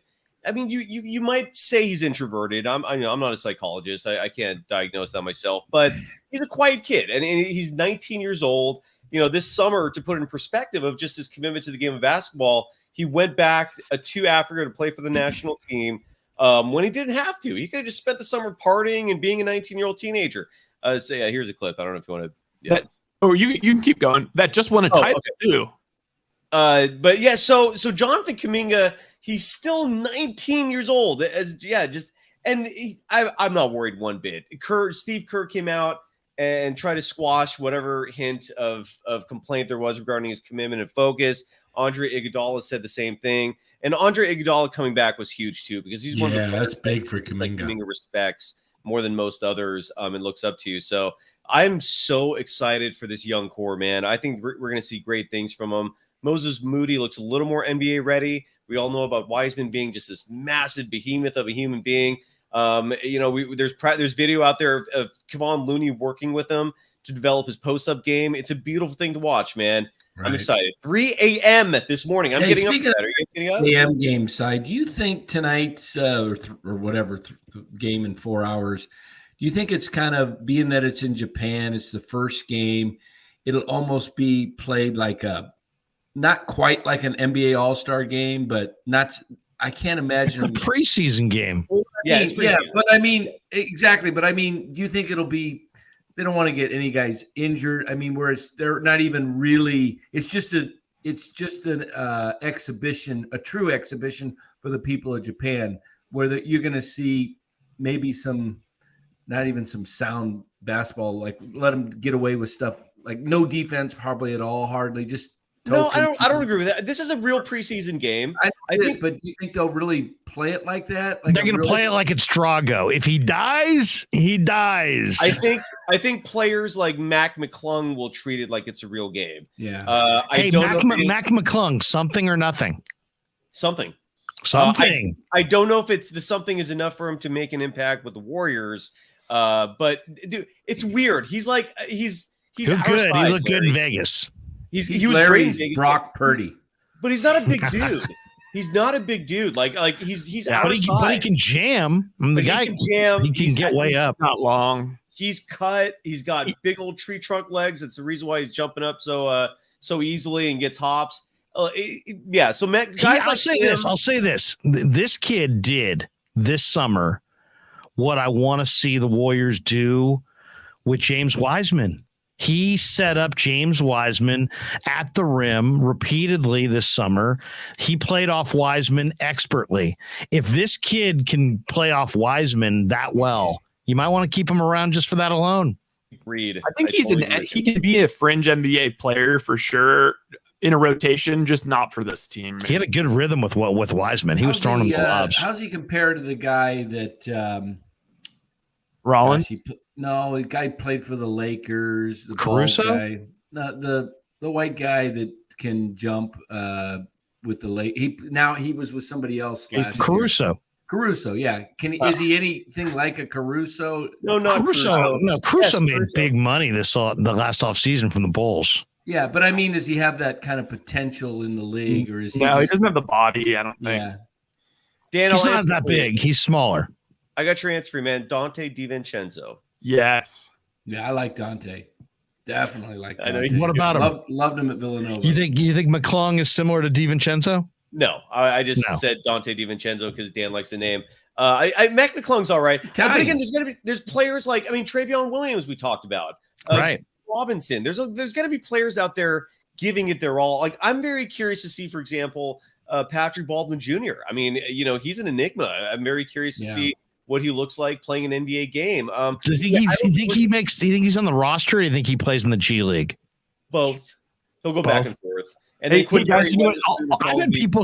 saw somebody a couple weeks ago, and I don't know who it was, but somebody was suggesting that Baldwin could be very good. Yes, he's got potential. Yeah, the guy was a top 5-star recruit, and he was saying that he was looking really good over at the Warrior facility. Like they're maybe they're reassessing what he can do this year. He actually hurt himself in high school. He's a big kid who can shoot for sure, and never really recovered. Never really fully recovered. Hopefully, his ankle's recovered though. Yeah, he's ready. Yeah, which is good. Yeah, but I'm saying the reason he fell to 28 is because he never did, or 30 or whatever they drafted him at. He never did recover. He wasn't healthy last year, and so had he been healthy, he probably would have. He should have dominated that league. He was a McDonald's All-American who played for Milwaukee, Wisconsin, or Milwaukee. He played with his dad. His dad was the coach there. He got recruited. But he should have dominated, right? He should have gone for 35 a game. Well, yes and no, Larry. The reason why he didn't dominate is because he was far and away the best player on the team. So other teams would focus defensively entirely on him. The defensive scheme was shut PB&J down, force them to beat you with their other players, and that was a huge reason why he struggled. He had no help. He had no help at all. So let me play this clip because people are saying get this slug off the screen. Yes. Obviously, I cheated. I've been fucking with some of these chicks and the staff from the Celtics organization. I know you ain't supposed to do that shit, but I was horny. A lot of people say, man, well, Nia Long is your wife, man. Well, look, I've been fucking with Nia Long a long ass time. Sometimes you get tired of that shit. I don't care how fine you is. Shit, you've been dating somebody for a long time and all this ass and these Celtics and this green looking good. Shit, I ain't gonna put nobody on blast, but Tatum and hit some shit too. That's it. That's awful. That was before any of this came out. Yes, correct. That is awful. Correct. That's what makes it in good taste still. Correct, man. This was made before we really knew what had truly happened. It was all a mystery, and this comedian made that video. It was hilarious. So give me one thing that we haven't discussed NBA-wise that you're really looking forward to seeing this year. Either a team, a matchup, Christmas Day, a rookie, anything that what? Give me a subplot of this upcoming season. We did that. Well, one thing Ryan brought up, I think it was Ryan. He brought up how so many teams are so good now, right? Like there's so much talent in the NBA today. That's a huge reason why we're going to see expansion in the next few years. Like Seattle's going to get a team, and probably Vegas. And then I'm curious to see which two teams will be moving to the East, or at least one team will move to the East, because both those two teams will be going to be in the West. But there's just so many good teams. Like I'm curious to see how the Nets do, because even though the Nets, a lot of people are writing them off now, given Kyrie Irving just can't play defense. He's clearly not as good as he's hyped up to be. That's a deep team, man. The Nets have a lot of talent. Same with the Clippers. Those are teams that could either be amazing, a legit rivals to the Warriors, or just lay complete eggs and be nobodies. I look at the Denver Nuggets might be really entertaining. Is Luka? This is the first time I've ever seen Luka Doncic show up in the NBA in shape at the start of the season. He's always showing up fat. It takes him like 3 months to really get going. This time he's ready to go, even though, I kid you not, it was speculated that he was smoking cigarettes and drinking Cokes and while he was playing Euroball this summer. That's when in Rome, man. Roll a different way. It's Euro. What do you got to give cigs and Cokes?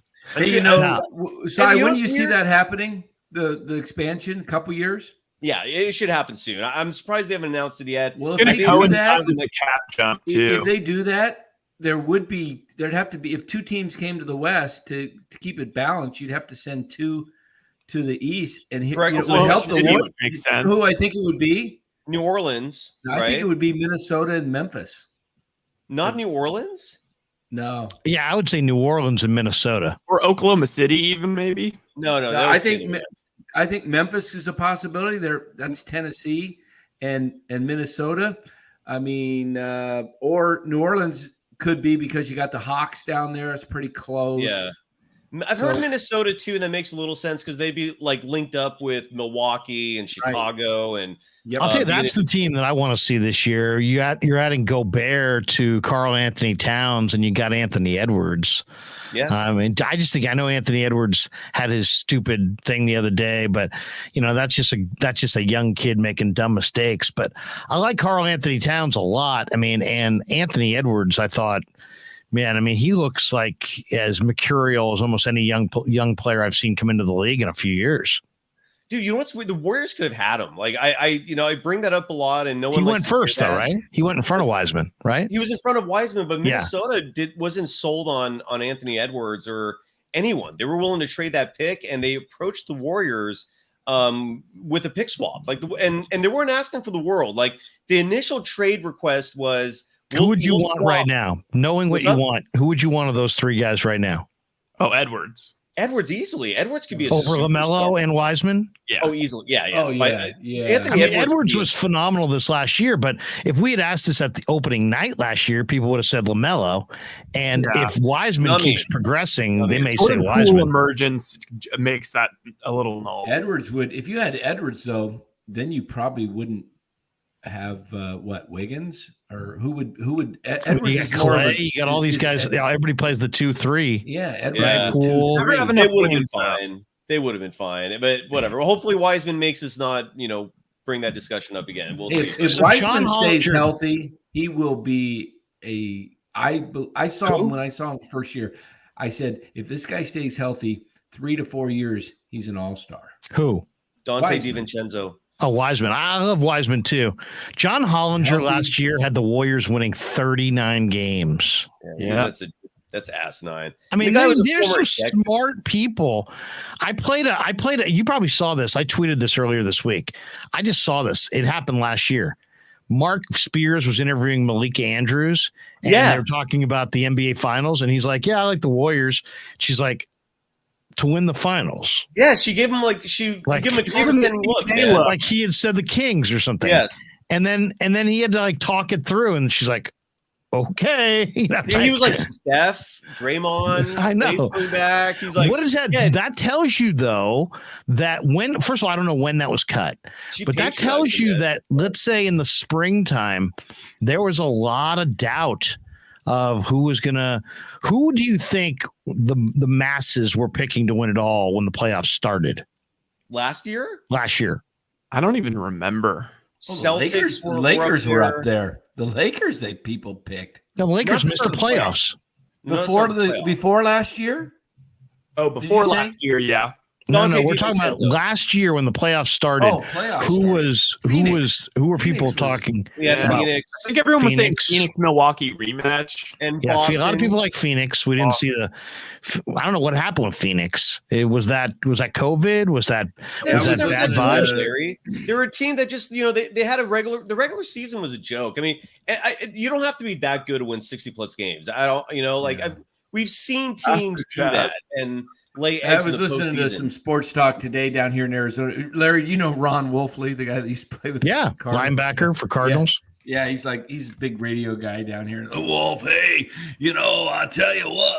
The Wolf's talking. I guess they were saying that Ayton and Monty Williams haven't talked for all off season. It's kind of a controversy down here, right? That they're not talking at all, and so.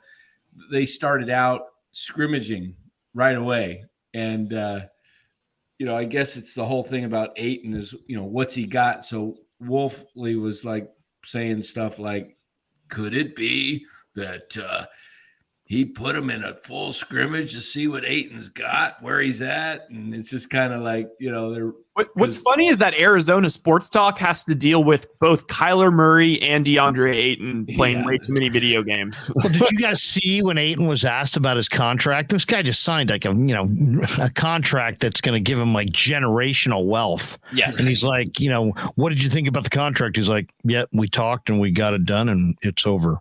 It's like, I don't think he wants to be in Phoenix. Yeah, he clearly doesn't want to be in Phoenix. But I mean, they may have what a to weird, trade him vibe, huh? You're paying this guy big bucks. Him and the coach haven't talked since the playoffs. Plus, like they're. I mean, all indications are they're about to sell, right? So Rob Sarver, $4.5 billion. Curious to know who's going to buy it, man. But who signed Ayton to the contract, to the offer sheet? Utah, wasn't it? Indiana, I think. Oh, Indiana. That's right. Don't be surprised if there's a trade that I think maybe they can't happen for a bit, though, right? Yeah, you might see it, but it's not going to happen until the trade deadline, which should be February. He can't be traded until sometime in January, correct? Yeah. It's some stipulation, some rule. Maybe Turner, Miles Turner. Look, to me, Monty Williams is an overrated head coach. He's a nice guy. Very nice guy. But, very nice guy. Again, the regular season, don't forget the Dallas Mavericks won 67 games and the Warriors beat him in the first round. The regular season is not the end all be all for gauging a team, man. It's just the regular season is a warm up to the real season. And sometimes people put way too much weight on it. Totally. Especially with teams that have done it before. Jaguayo 56 says, here's $2. It's early, but who's coming off the bench for the Dubs? So it's Curry, Thompson, Wiggins, Green, Looney. Those are your starting five. So what? It's Poole, Kuminga, Wiseman, DiVincenzo, JaMychal Green, Iguodala, and then Moody and whoever makes that last spot. Deep. They got like 12 deep again.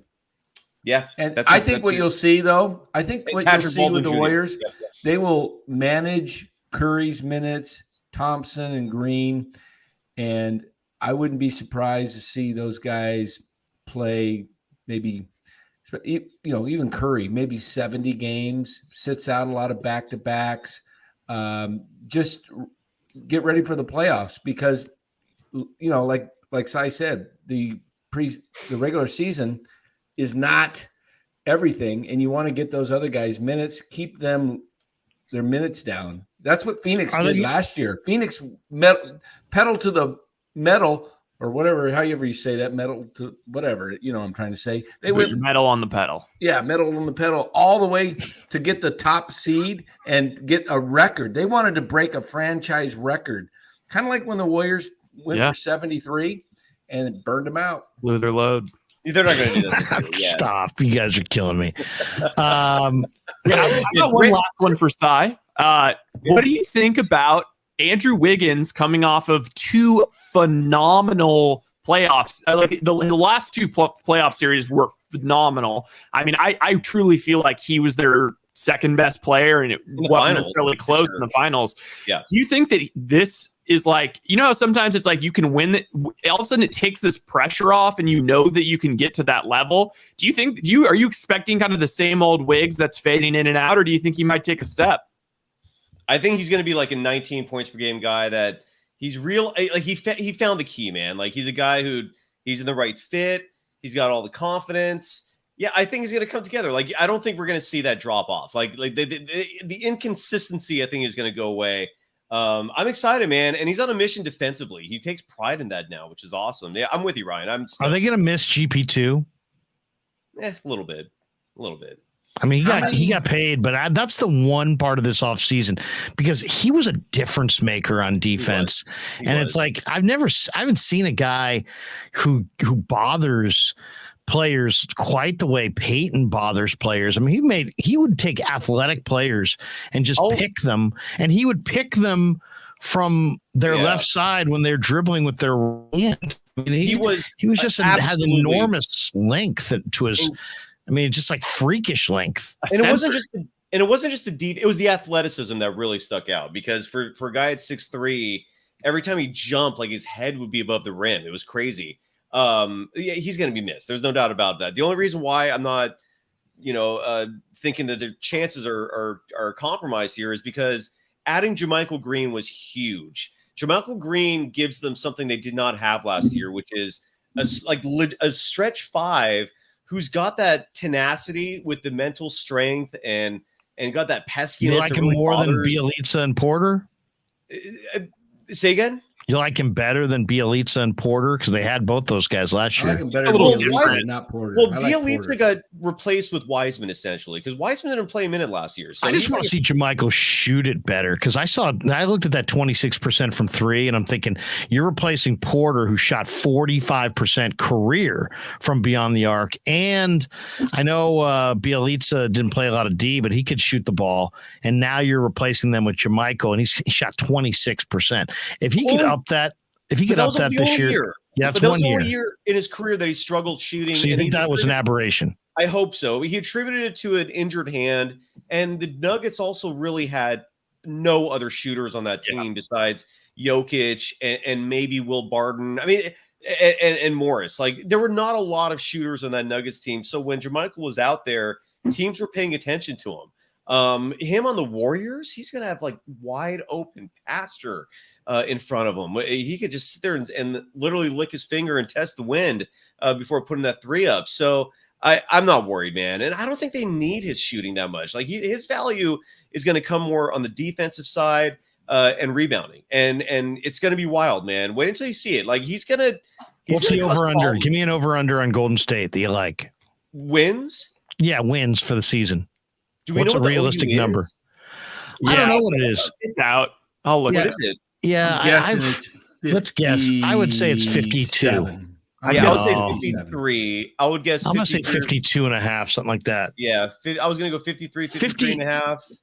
Yeah, I was thinking 55. I'm thinking double nickel. That's what I see. Dan said 57. This is a good guess line. Guessing. Yeah, Bill Simmons. Yeah. It's 51 and a half. Oh, okay. So Larry, you won that.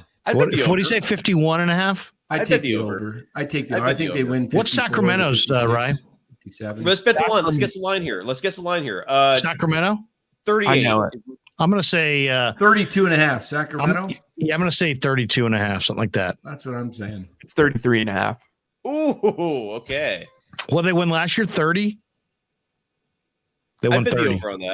I bet the over on that. Yeah. I mean, isn't the old saying go like you guess the line, and then if the line is off, then you bet on the direction. Yeah. Thought, right? So watch the Giants win the rest of the 6 games and end up 84 and 78, and the line was 84 and a half.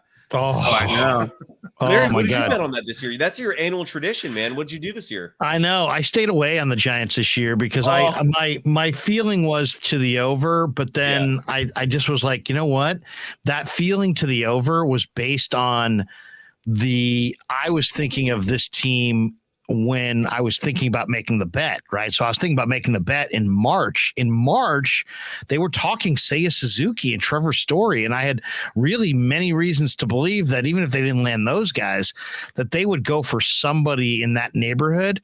So I kind of thought they were like 85 to 90 wins, but then when they didn't get those guys, they pivoted to just anybody who was hanging around on a Muni bus stop on King Street, and it didn't work as well. And so I would have, there's this Padlo Papirski, Stewie Fairchild, this parade of 4A. Once I saw that was what the deal was, they were an easy underplay. Yeah. They don't score any runs. They don't score any runs. It was tough, though, because it was like, well, they won 107 last year. Obviously, they're not going to do that, but are they going to be 23 games worse than last year? Suppose you really, and then it's just like, yep. Yes, yep.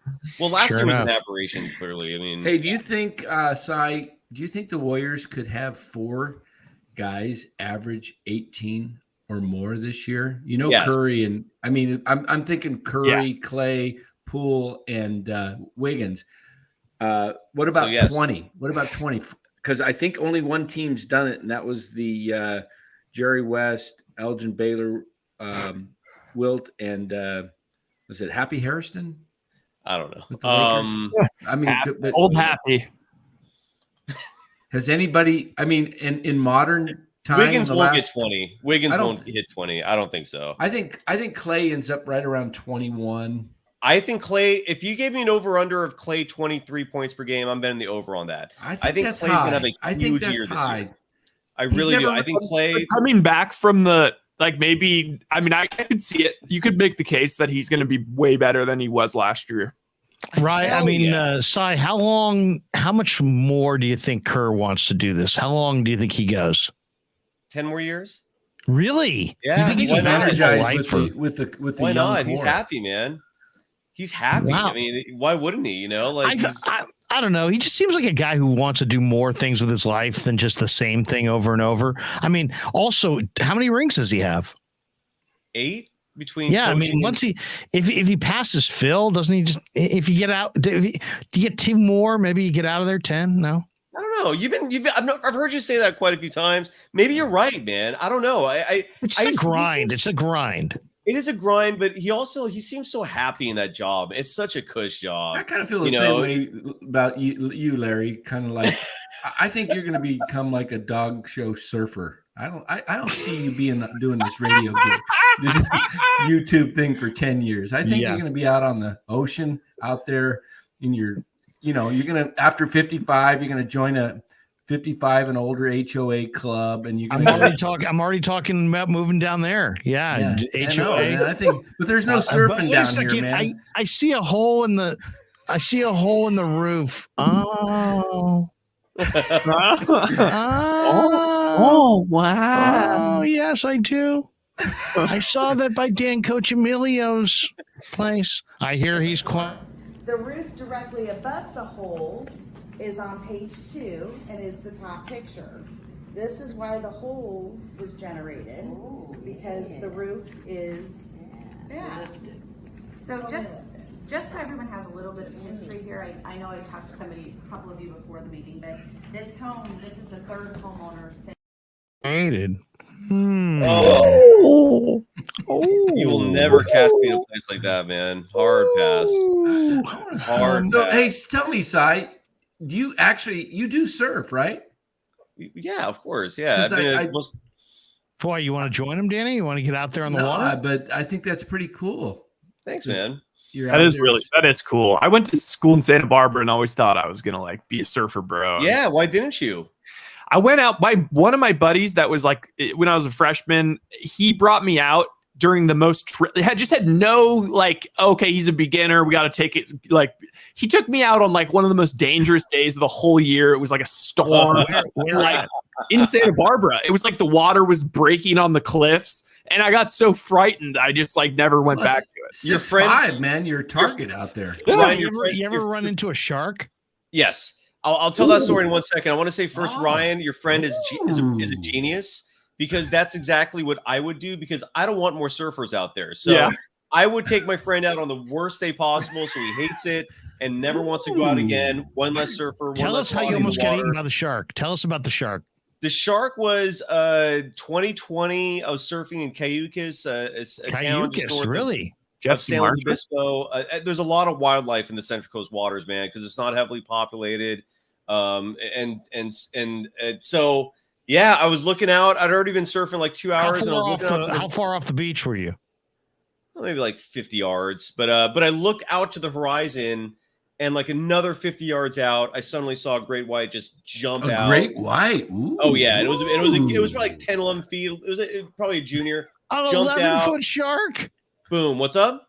An 11-foot shark jumped out of the water. It was big. It was the juniors, right? Me the most was the girth. It was it was thick, man. It wasn't just a long. It was a thick, meaty great white, dude. It's jumped out. It was the girth that intimidated you more than the length, right? Did you hightail it into the shore?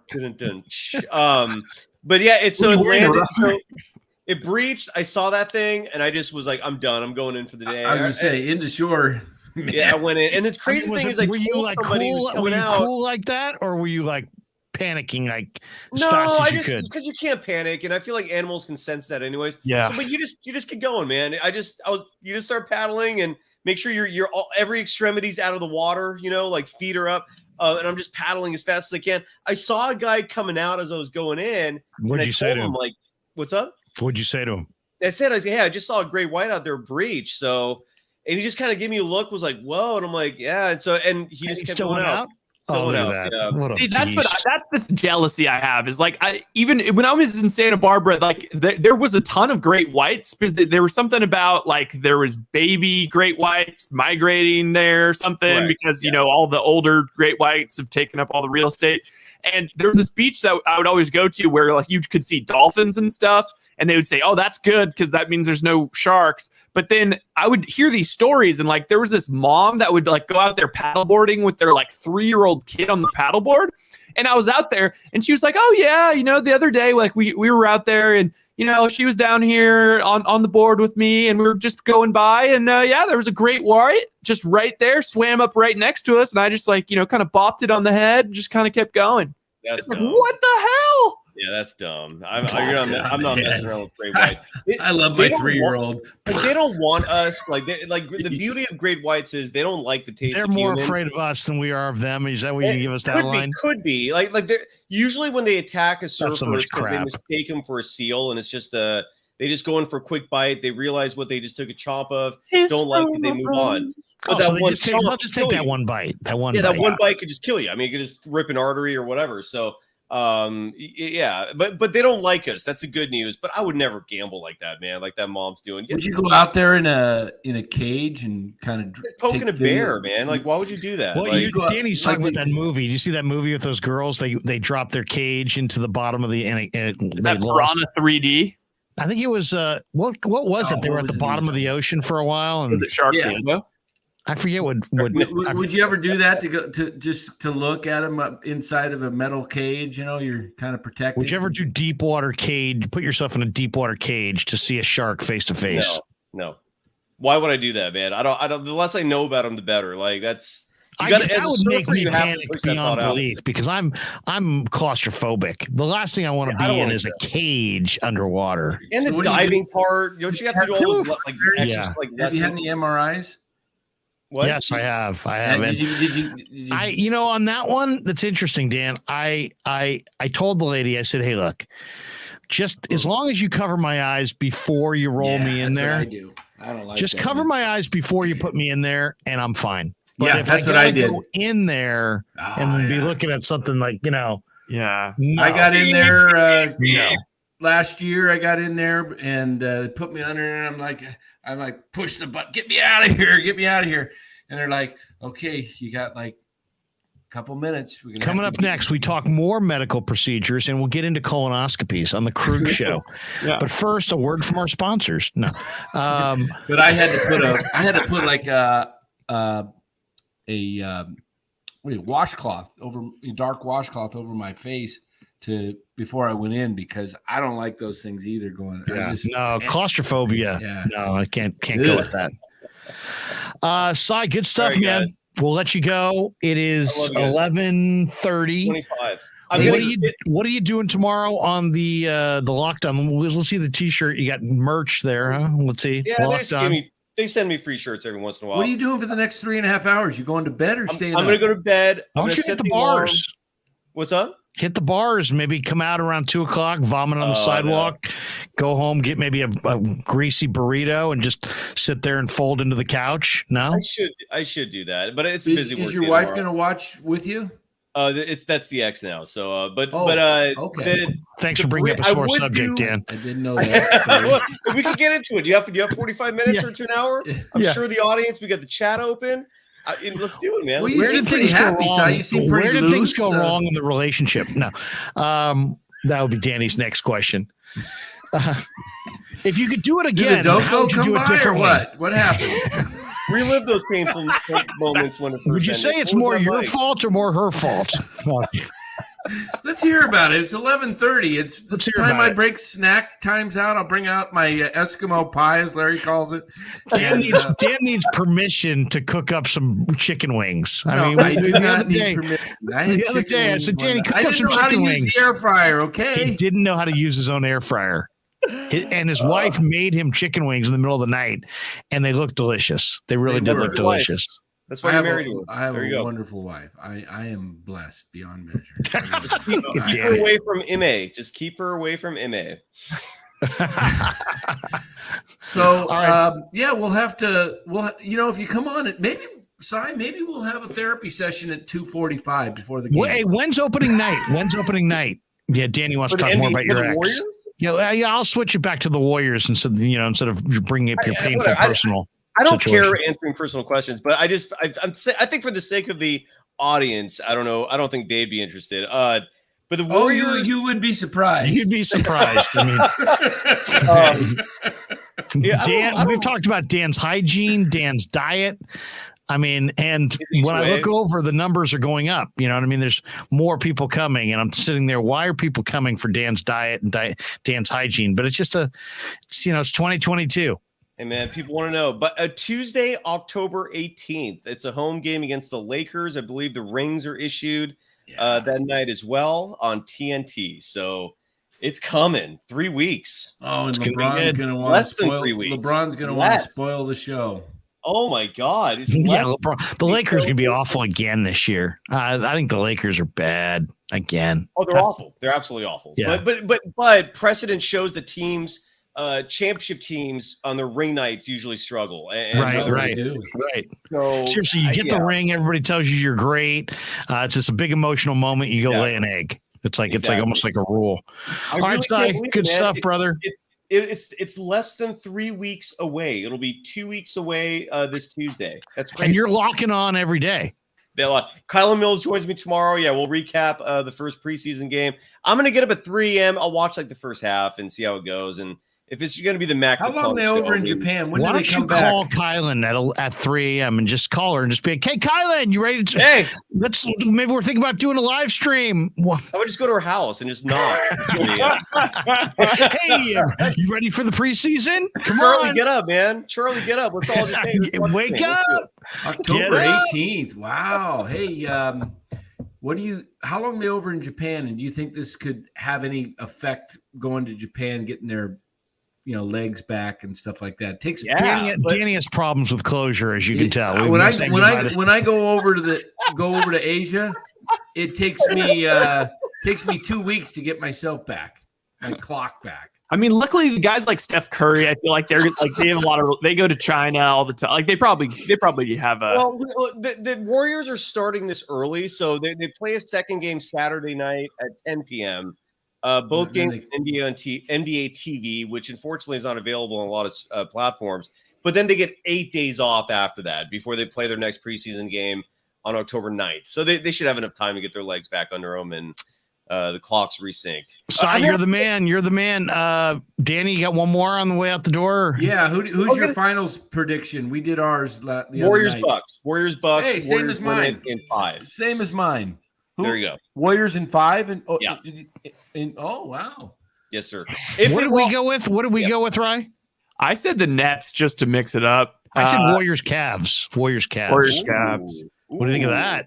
I think that burrito. I don't like Pokemon, but so I played the video game, but I think that's worth a prime rib steakhouse bet right there. Yeah, that's a good question at 11:30. I played the video game. Do you like Pokemon? I played the video game, but did I ever tell you my kid needed a ride home, and so I'm looking at this, the GPS trying to find the house, and I think I overshot it, right? So I'm just driving around Walnut Creek. So now I got to take the next right and kind of U-turn and go back. And it happens to be by where Heather Farms Park is. Oh, and it was 1 o'clock in the morning, right? 1 o'clock in the morning, I'm picking up my kid. And I take the corner in the middle of an empty park at 1 o'clock in the morning. And Cy, I swear to you, I almost ran over 4 people playing Pokemon, walking across the street in the dark with their phones. You mean like hunting the Pokemon? They were looking down at their phones, but their backs were to me, so I couldn't see them. And all I got was the out. And they were looking down at their phone, and they weren't expecting any cars. Because and I guess I don't know. I don't even understand what the hell it is. Wow. That could be a very litigious situation. I had to lock it up. I mean, it's 1 o'clock in the morning, and I'm locking it up in a park so I don't run people over who are standing in the middle of the street playing some game. Man. You cussed them out, didn't you? I couldn't believe it. I could not believe it. Out? I had no idea what they were doing. Did you roll the window down and say something to them? Of course I did. I rolled it down. I'm like, bro, What are you doing? There's no, come on, tell us what you really said. You did not do that. You did yes, not. Yeah, really hell yes, I did. I go, what are you guys doing? I almost hit you really guys. Pissed. Pokemon, bro. Your heart was in your lap. Did you ever hear the story about our former KNBR colleague Tony Ryan, who's still there? No. How he one time like ran over a dude like driving in San Francisco. I don't know if he killed him or ran not. over a person. It was like a homeless guy. It was a vagrant who was on what's the one that is it Fell? No, Oak. It was one of those. Oak's two. inbound, Fell's outbound. Yeah, it was one of those two. I think it was the one outbound Fell. So I think it was Fell towards downtown. And it just the guy was just in the street and it was dark. And he wasn't at fault. But yeah, he totally hit a dude one time. It's crazy. Anyways, he survived. I ran over a cat once in the avenues. It was terrible. I was terrible. I saw this cat, and the cat, it was like literally, it was like hiding behind a car. And as I drove up, it sprinted right across my path. Oh. And I just rolled over it. I couldn't believe it. Cat lawyer. You just have to keep going, right? I couldn't believe it. I just leave a note. Leave a note. I just murdered your cat. How's that? I'm not the best writer, but I just don't have all. Sometimes I'm at a loss for words. Oh man, you're stupid. I hit a cat once. Okay, let me ask you. I'm going to be honest with you. I did not. So, what is the proper protocol in that situation? I think you should just go. It's what are you going to do? What are you going to do? I mean, you can't bring the cat back. So either you deal with that family who wants to kill you, or you just move on. And they know what happened. I know. They know now. They know now. Greg Harris, Larry the Cat Killer. Thanks. Unsolved Mysteries is solved at 11:35 on September 29th, 2022. Larry Krueger's the guy that killed our cat. Oh. Can you imagine if someone's watching this? They're like, it was Larry? If you live in the outer Richmond between Anza and Cabrillo, probably around 43rd. Oh, that could have been you. That could have been your cat. That could. I mean, I take no. I feel terrible about it. I felt terrible about it at the time. I was kind of shooken up by it. Kyle McKiernan says, "Okay, Larry, I know you got 4 kids. I had my second child 45 hours ago. Wow. Congratulations, Kyle. Yeah, that's seriously, it's a total readjustment. Everyone is asleep, and the first 10 hours was like insane management. You're hardcore with 4. You are. Well, I will say this: appreciate every minute, because I was looking at a picture today on my mantle, and it was my daughter, and she was like 6 or 7, and my son, he was like 4, and my third son, or my third child, my second son, Ben, was like 1 or maybe 1.5, and we were at a wedding. And I looked at that picture, and I'm thinking to myself, where did the time go, man? I mean, where did the time go? Now my daughter is 22, graduated college. My son is a junior at Cal Poly. My other son is a junior in high school, playing baseball at Northgate. And then I got a son who's 13. My youngest is 13. So all I would say is, cherish every minute. Make sure you hold their hands around cars and the street and that kind of thing. Think it all started here. Kids run out. I don't know if you saw that. It all started right there, everybody. There was a kid this week on a bicycle that drove out into the middle of the street, and this car, almost hit the little kid on the bicycle. And I sat there, my heart sunk. I was like, oh my God. So I would just say, be safe, take care of your family, enjoy them when they're young. You need more energy than you need money, and just be a good role model, because whatever you are is what they're going to want to be. All right. That's my 2 cents. Thank you, Larry. He says, thanks guys. And Larry, my first is 2. My first is 2 last. Well, I'm not sure what that means, but this is his first and last, maybe. I think he's saying if you're not first, you're last. No, he's not. If you're not first, you're last. Yeah, it's a Talladega Nights thing. Danny is taking a picture that was on somewhere, some social media thing, and he's trying to embarrass me with it. You look good in that. That's not embarrassing at all, man. I have to put Dan in the back in the.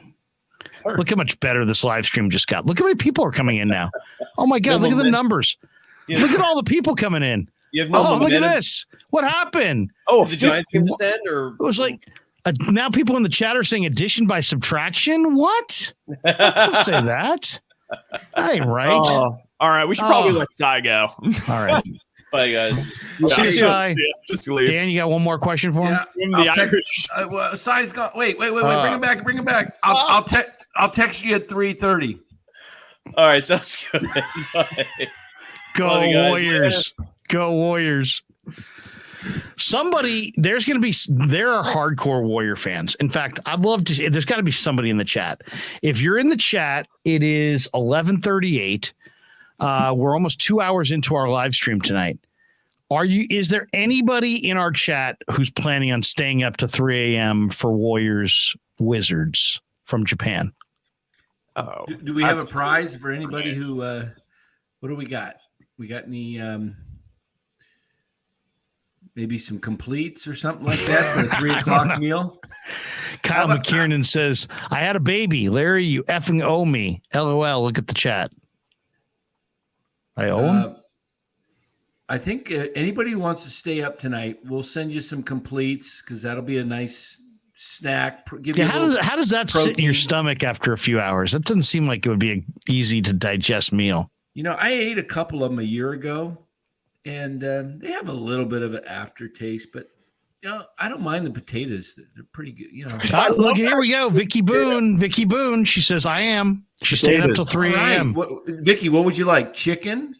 We have chicken parmesan. We have spaghetti, or we have roast beef. Which one would you like? I found his comment. He said, "I'll repeat. Thanks all. My first is 2. Last month, a boy, and this is a boy."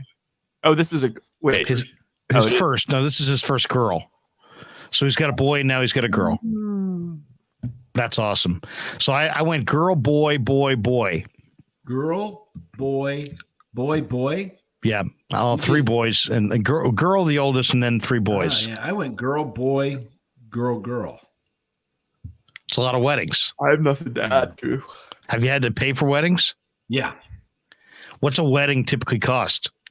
Well, the first one was about $50,000 in 2008. $50K. But that was kind of. It's a sports car. Yeah. That's Vicky Boone.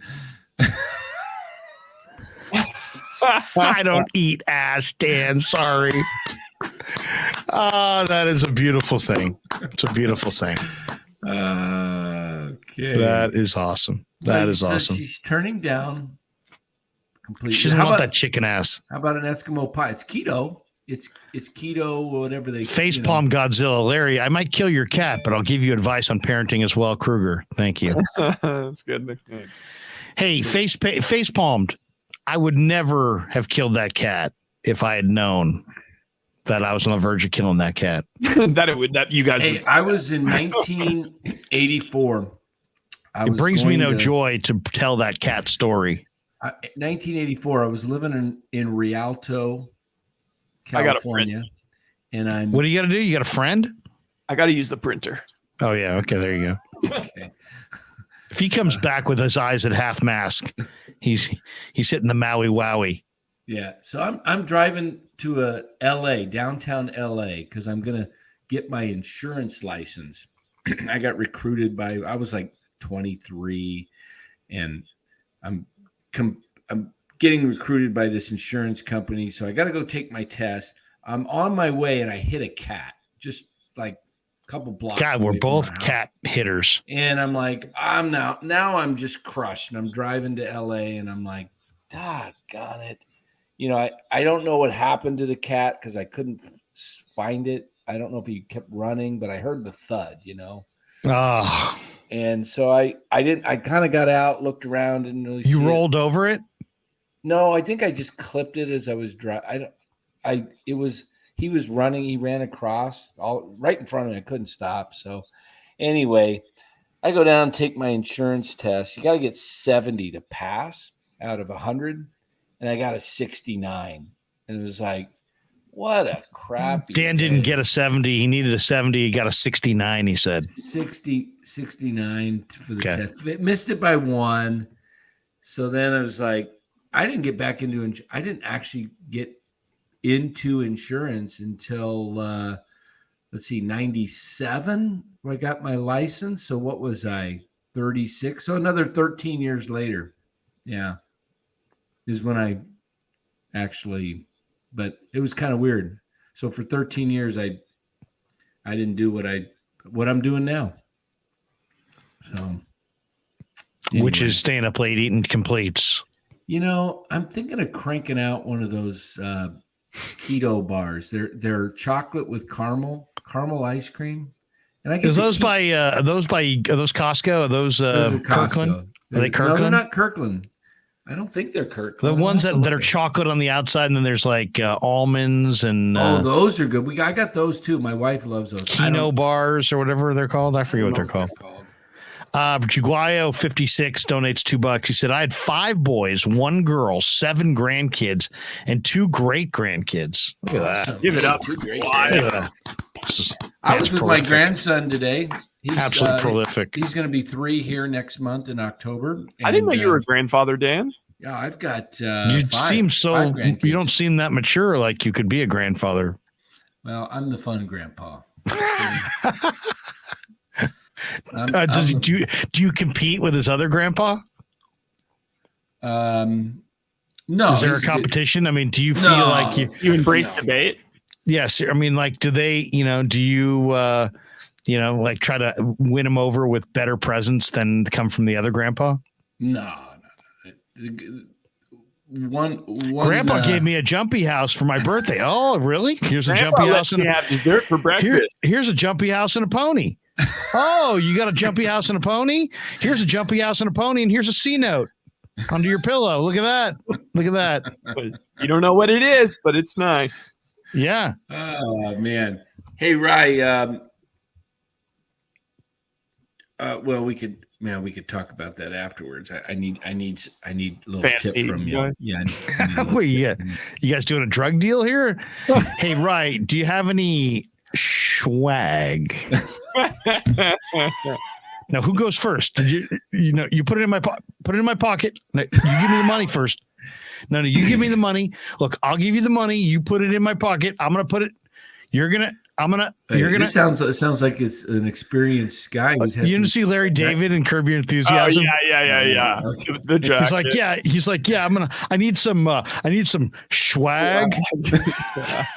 He's like, you got swag? He's like, yeah, I got it. He's like, so how's this done?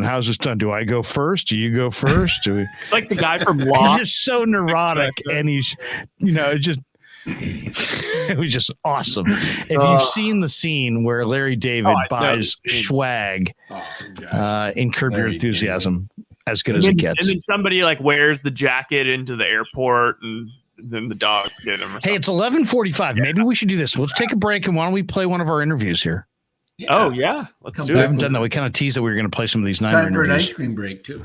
We'll do this. We'll pay the bills. We'll come back and we'll play a couple of our interviews, and then we'll say goodnight on the Krueg Show. Larry Krueger here for Telmetrics. Thanks to Casey Bateman and the good people at Telmetrics. If you're an occupational therapist, if you're an orthopedic surgeon, a chiropractor, a physical therapist of any kind, Telmetrics is designed for you to use in your practice and will greatly benefit your patients. Telmetrics uses computer vision and artificial intelligence and provides a platform for outpatient rehab therapy services, both in the clinical and the telehealth environments. So using Telmetrics can improve your patient's experience and much more. So for all your sports injury needs, or if you're a physical rehabilitation specialist of any kind, make sure you use telmetrics.co, TELMETRIX.co. And thanks to Casey Bateman and all the good people at Telmetrics for being a proud sponsor of the Krueg. I'd like to thank our sponsor, Dan Coccimilgio. Dan is a buddy. be.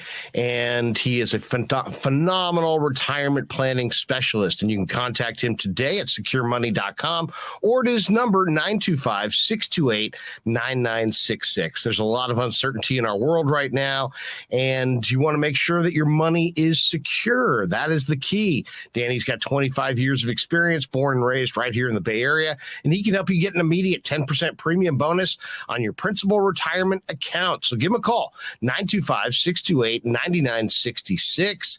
He'll make an appointment with you, and you can sit down. It's not a one-size-fits-all kind of a deal. He'll consult with you and come up with a strategy to get you going to where you want to be.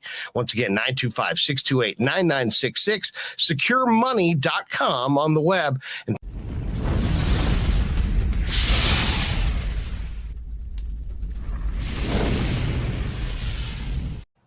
And thanks to Tony Cassera and the good people at Cassera's Italian Menswear. They are housing the Krueg Show t-shirts, and they're a proud sponsor of the show as well.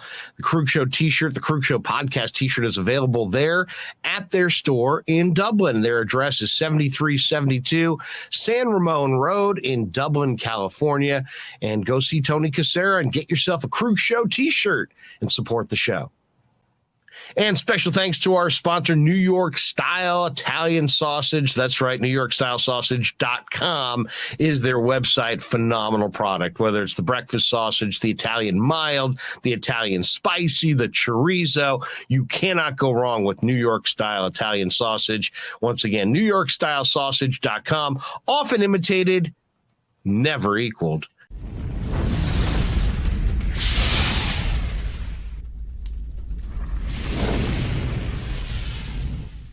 We grew up with a Sunday dinner. That means no matter how busy you were, no matter where the hell you were, you came to dinner on a Sunday night. Yeah, Sunday dinner without sausage, it's like a church without God. You know, how can you go to church if you don't believe in God? You know, and along with the sausage also became the discussions. That was discussion night.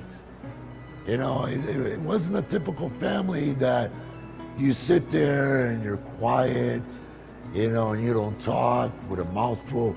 Oh no, man. Italians talk when they're eating. Italians even talk when they're sleeping. And definitely we talk with our hands. So if we can't express it through our mouth, through our lips, we express it with our hands. So, and that's what sausage is, really. It's an expression, you know, that life is good.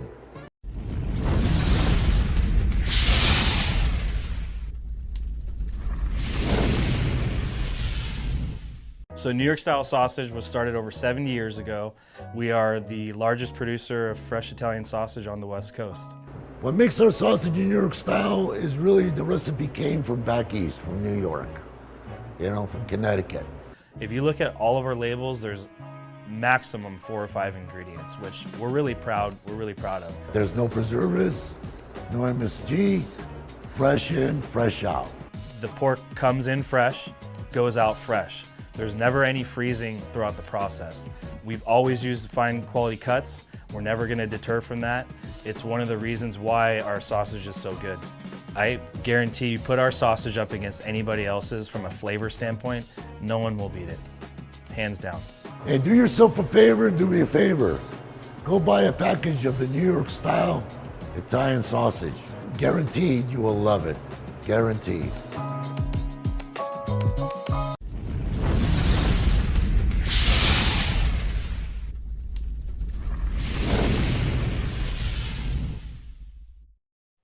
All right, welcome back to the Krueg Show. We're coming down the home stretch. We were down in Santa Clara today, and we did a number of interviews. Rye, which one are we going to play here? Are we going to play a little taste of one, or taste of a few of them? Let's just play Purdy. Okay. Go out on Purdy. Here you go, Brock Purdy, who good dude and interesting like guy. What's that? It looks like he's almost in high school. He looks so young and not that big. Yeah, I would say he's about 6 feet and change, about 220 pounds, 218 pounds, something like that. He's not the smallest guy, but he's definitely a guy who's played a lot of football, and I think he's been the most accurate quarterback I've seen since minicamp. But here you go. Here's a little bit of Brock Purdy from earlier today inside the Niner locker room. Can you hear that okay? Yeah. Of that can help Maybe turn it up a little bit. Establish a rhythm. I don't know why this is happening. A little bit. Is there any tricks to the trade to get them back in rhythm? Is it practice reps? Is it film discussion? Is it any nuances that maybe we're not thinking of that can help a football team on offense establish a rhythm? I think both of those things that you said, in terms of meeting, discussing, the film, breaking it down. This is what we're wrong. This is, went well. And then obviously getting back on the field and practicing like, all right, last week's over with. Let's go and let's play football. Let's just get out there, throw the ball, run the ball. Run our plays, get into a rhythm again. All those things matter. And so putting everything behind you, moving on, like it's a long season, but every single practice and every rep is valuable, and we all know that. So just getting out there together, I think gets guys back into a rhythm. So Jeff, take us back to last week, first half. I thought the man over here had a real nice block on TJ Jones, Burford, and you cut it back, and it was probably the biggest game. I didn't realize, I guess the way Len cut it up is just a snippet of each, but each one was like between 5 and 10 minutes. Of the game.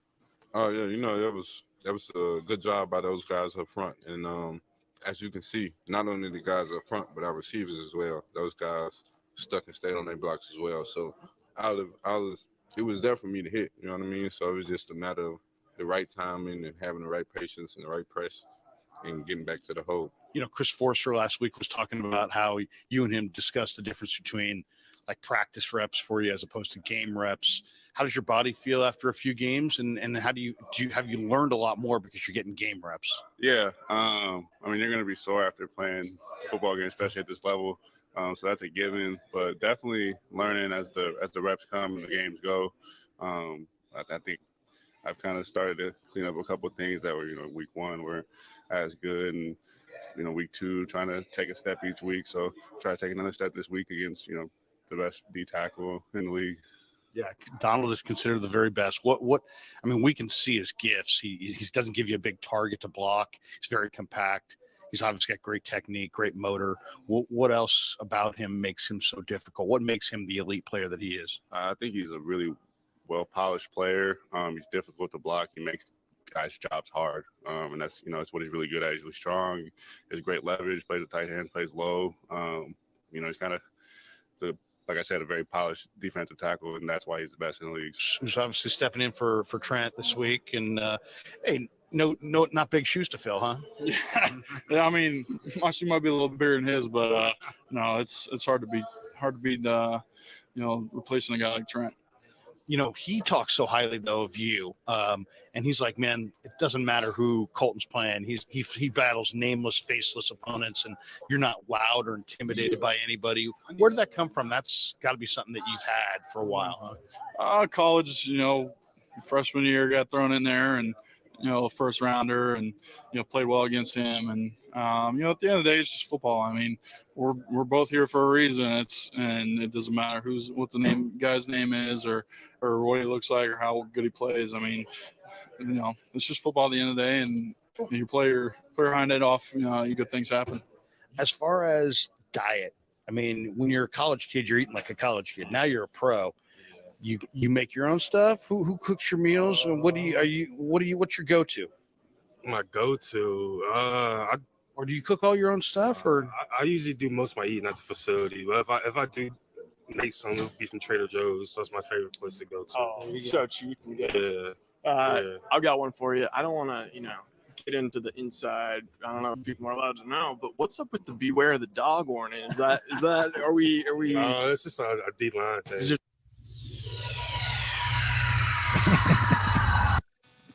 Nice. A little taste of our day down in Niner Land. Would have been great, Larry, handed McKivitz. Have you tried some completes? Yeah, exactly. If you would have handed him some, just said, "Hey, one of the guys on my show."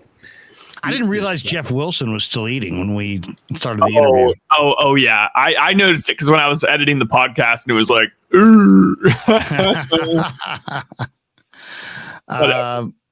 Interesting group, though. Big weekend for McKivitz stepping in for Trent Williams. Big weekend for Banks, who's obviously going to have to, now he's playing next to a different left tackle. So you got McKivitz and Banks on the left side against a really good Ram line that includes the best defensive tackle maybe ever in Aaron Donald. I mean, he's that ferocious. And then it's like they could be one hit away from the Brock Purdy era beginning. It looks like Jeff Wilson is like kind of their primary back. And Givens has been, I think Kinlaw missed practice today. Eric Armstead's a little dinged up. They're a little dinged up on the D line, and having a guy like Givens is just a luxury because he's a starting caliber player. Absolutely. Givens is awesome, man. He's been one of the most underrated guys for this whole year. Yeah.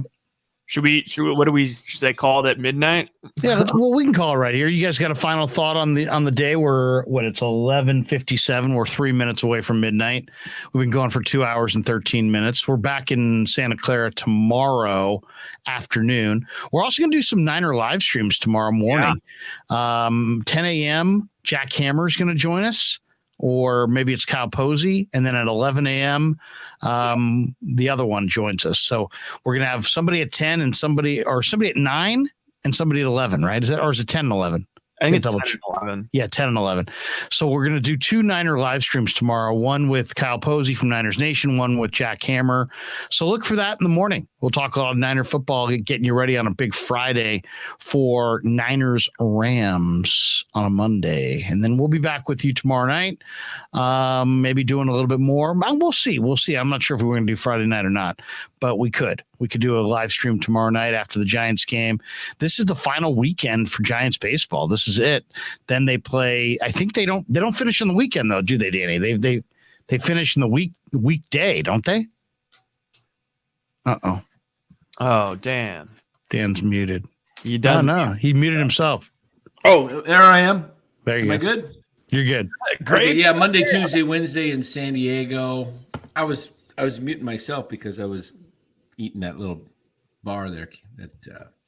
Anyway, Monday, Tuesday, Wednesday. What would be really crazy? I don't see it happening. I mean, the odds are so against them. They'll probably get eliminated tomorrow because the Phillies have a doubleheader against Washington. One of the worst teams in baseball. They've got 4 this weekend with Washington. So they really, any 2 wins of the Phillies and the Brewers does it, or 1 win with the Phillies and a loss by the Giants. I mean, but it would just be crazy for them to go into San Diego and still be in it. It would be just like that, to be all the way in it till the last game. Oh gosh. What a year this has been. It's just been such a disappointing year on so many fronts. Really has been. I mean, just what how do they win 9 out of 10 now? How do they do that? I mean, I know. Sometimes you take away the pressure, Maybe so. Jaguayo says, here's $2. Krueg, I slept in early to watch the Dubs. Stay blessed. Oh, that's smart. Look at that. Man's got a game plan. So he's already slept and now he's woken up. Is that what it's saying? He's getting up. This is his pregame. This is pregame. So you got 3 hours. Okay. Danny's going to take you this final 3 hours right into pregame. If I get up, I have to go. You know what's funny? It's like I get up about 3:30. Got to pee, and all of a sudden, you know what? The Warriors game's on. You know what? I think I'll turn on the live stream. I think I'll just go live. Just go live. Start announcing. Hi, guys. I mean, start announcing. No. That's removing him from the stream. All right. You know what? Sometimes we went 2 hours and 17 minutes. I think the correct amount of time tonight was 2 hours and 16 minutes. Vicky Boone says, good night, guys. Thanks. Great show. And on that note, let's bolt for the door before something serious happens. Yeah, never met a man I've been scared of. Careful, you gon' get exactly what you asked for. Here for whatever you bring me, getting handled. I answer to no one, I don't need to hassle. Yeah.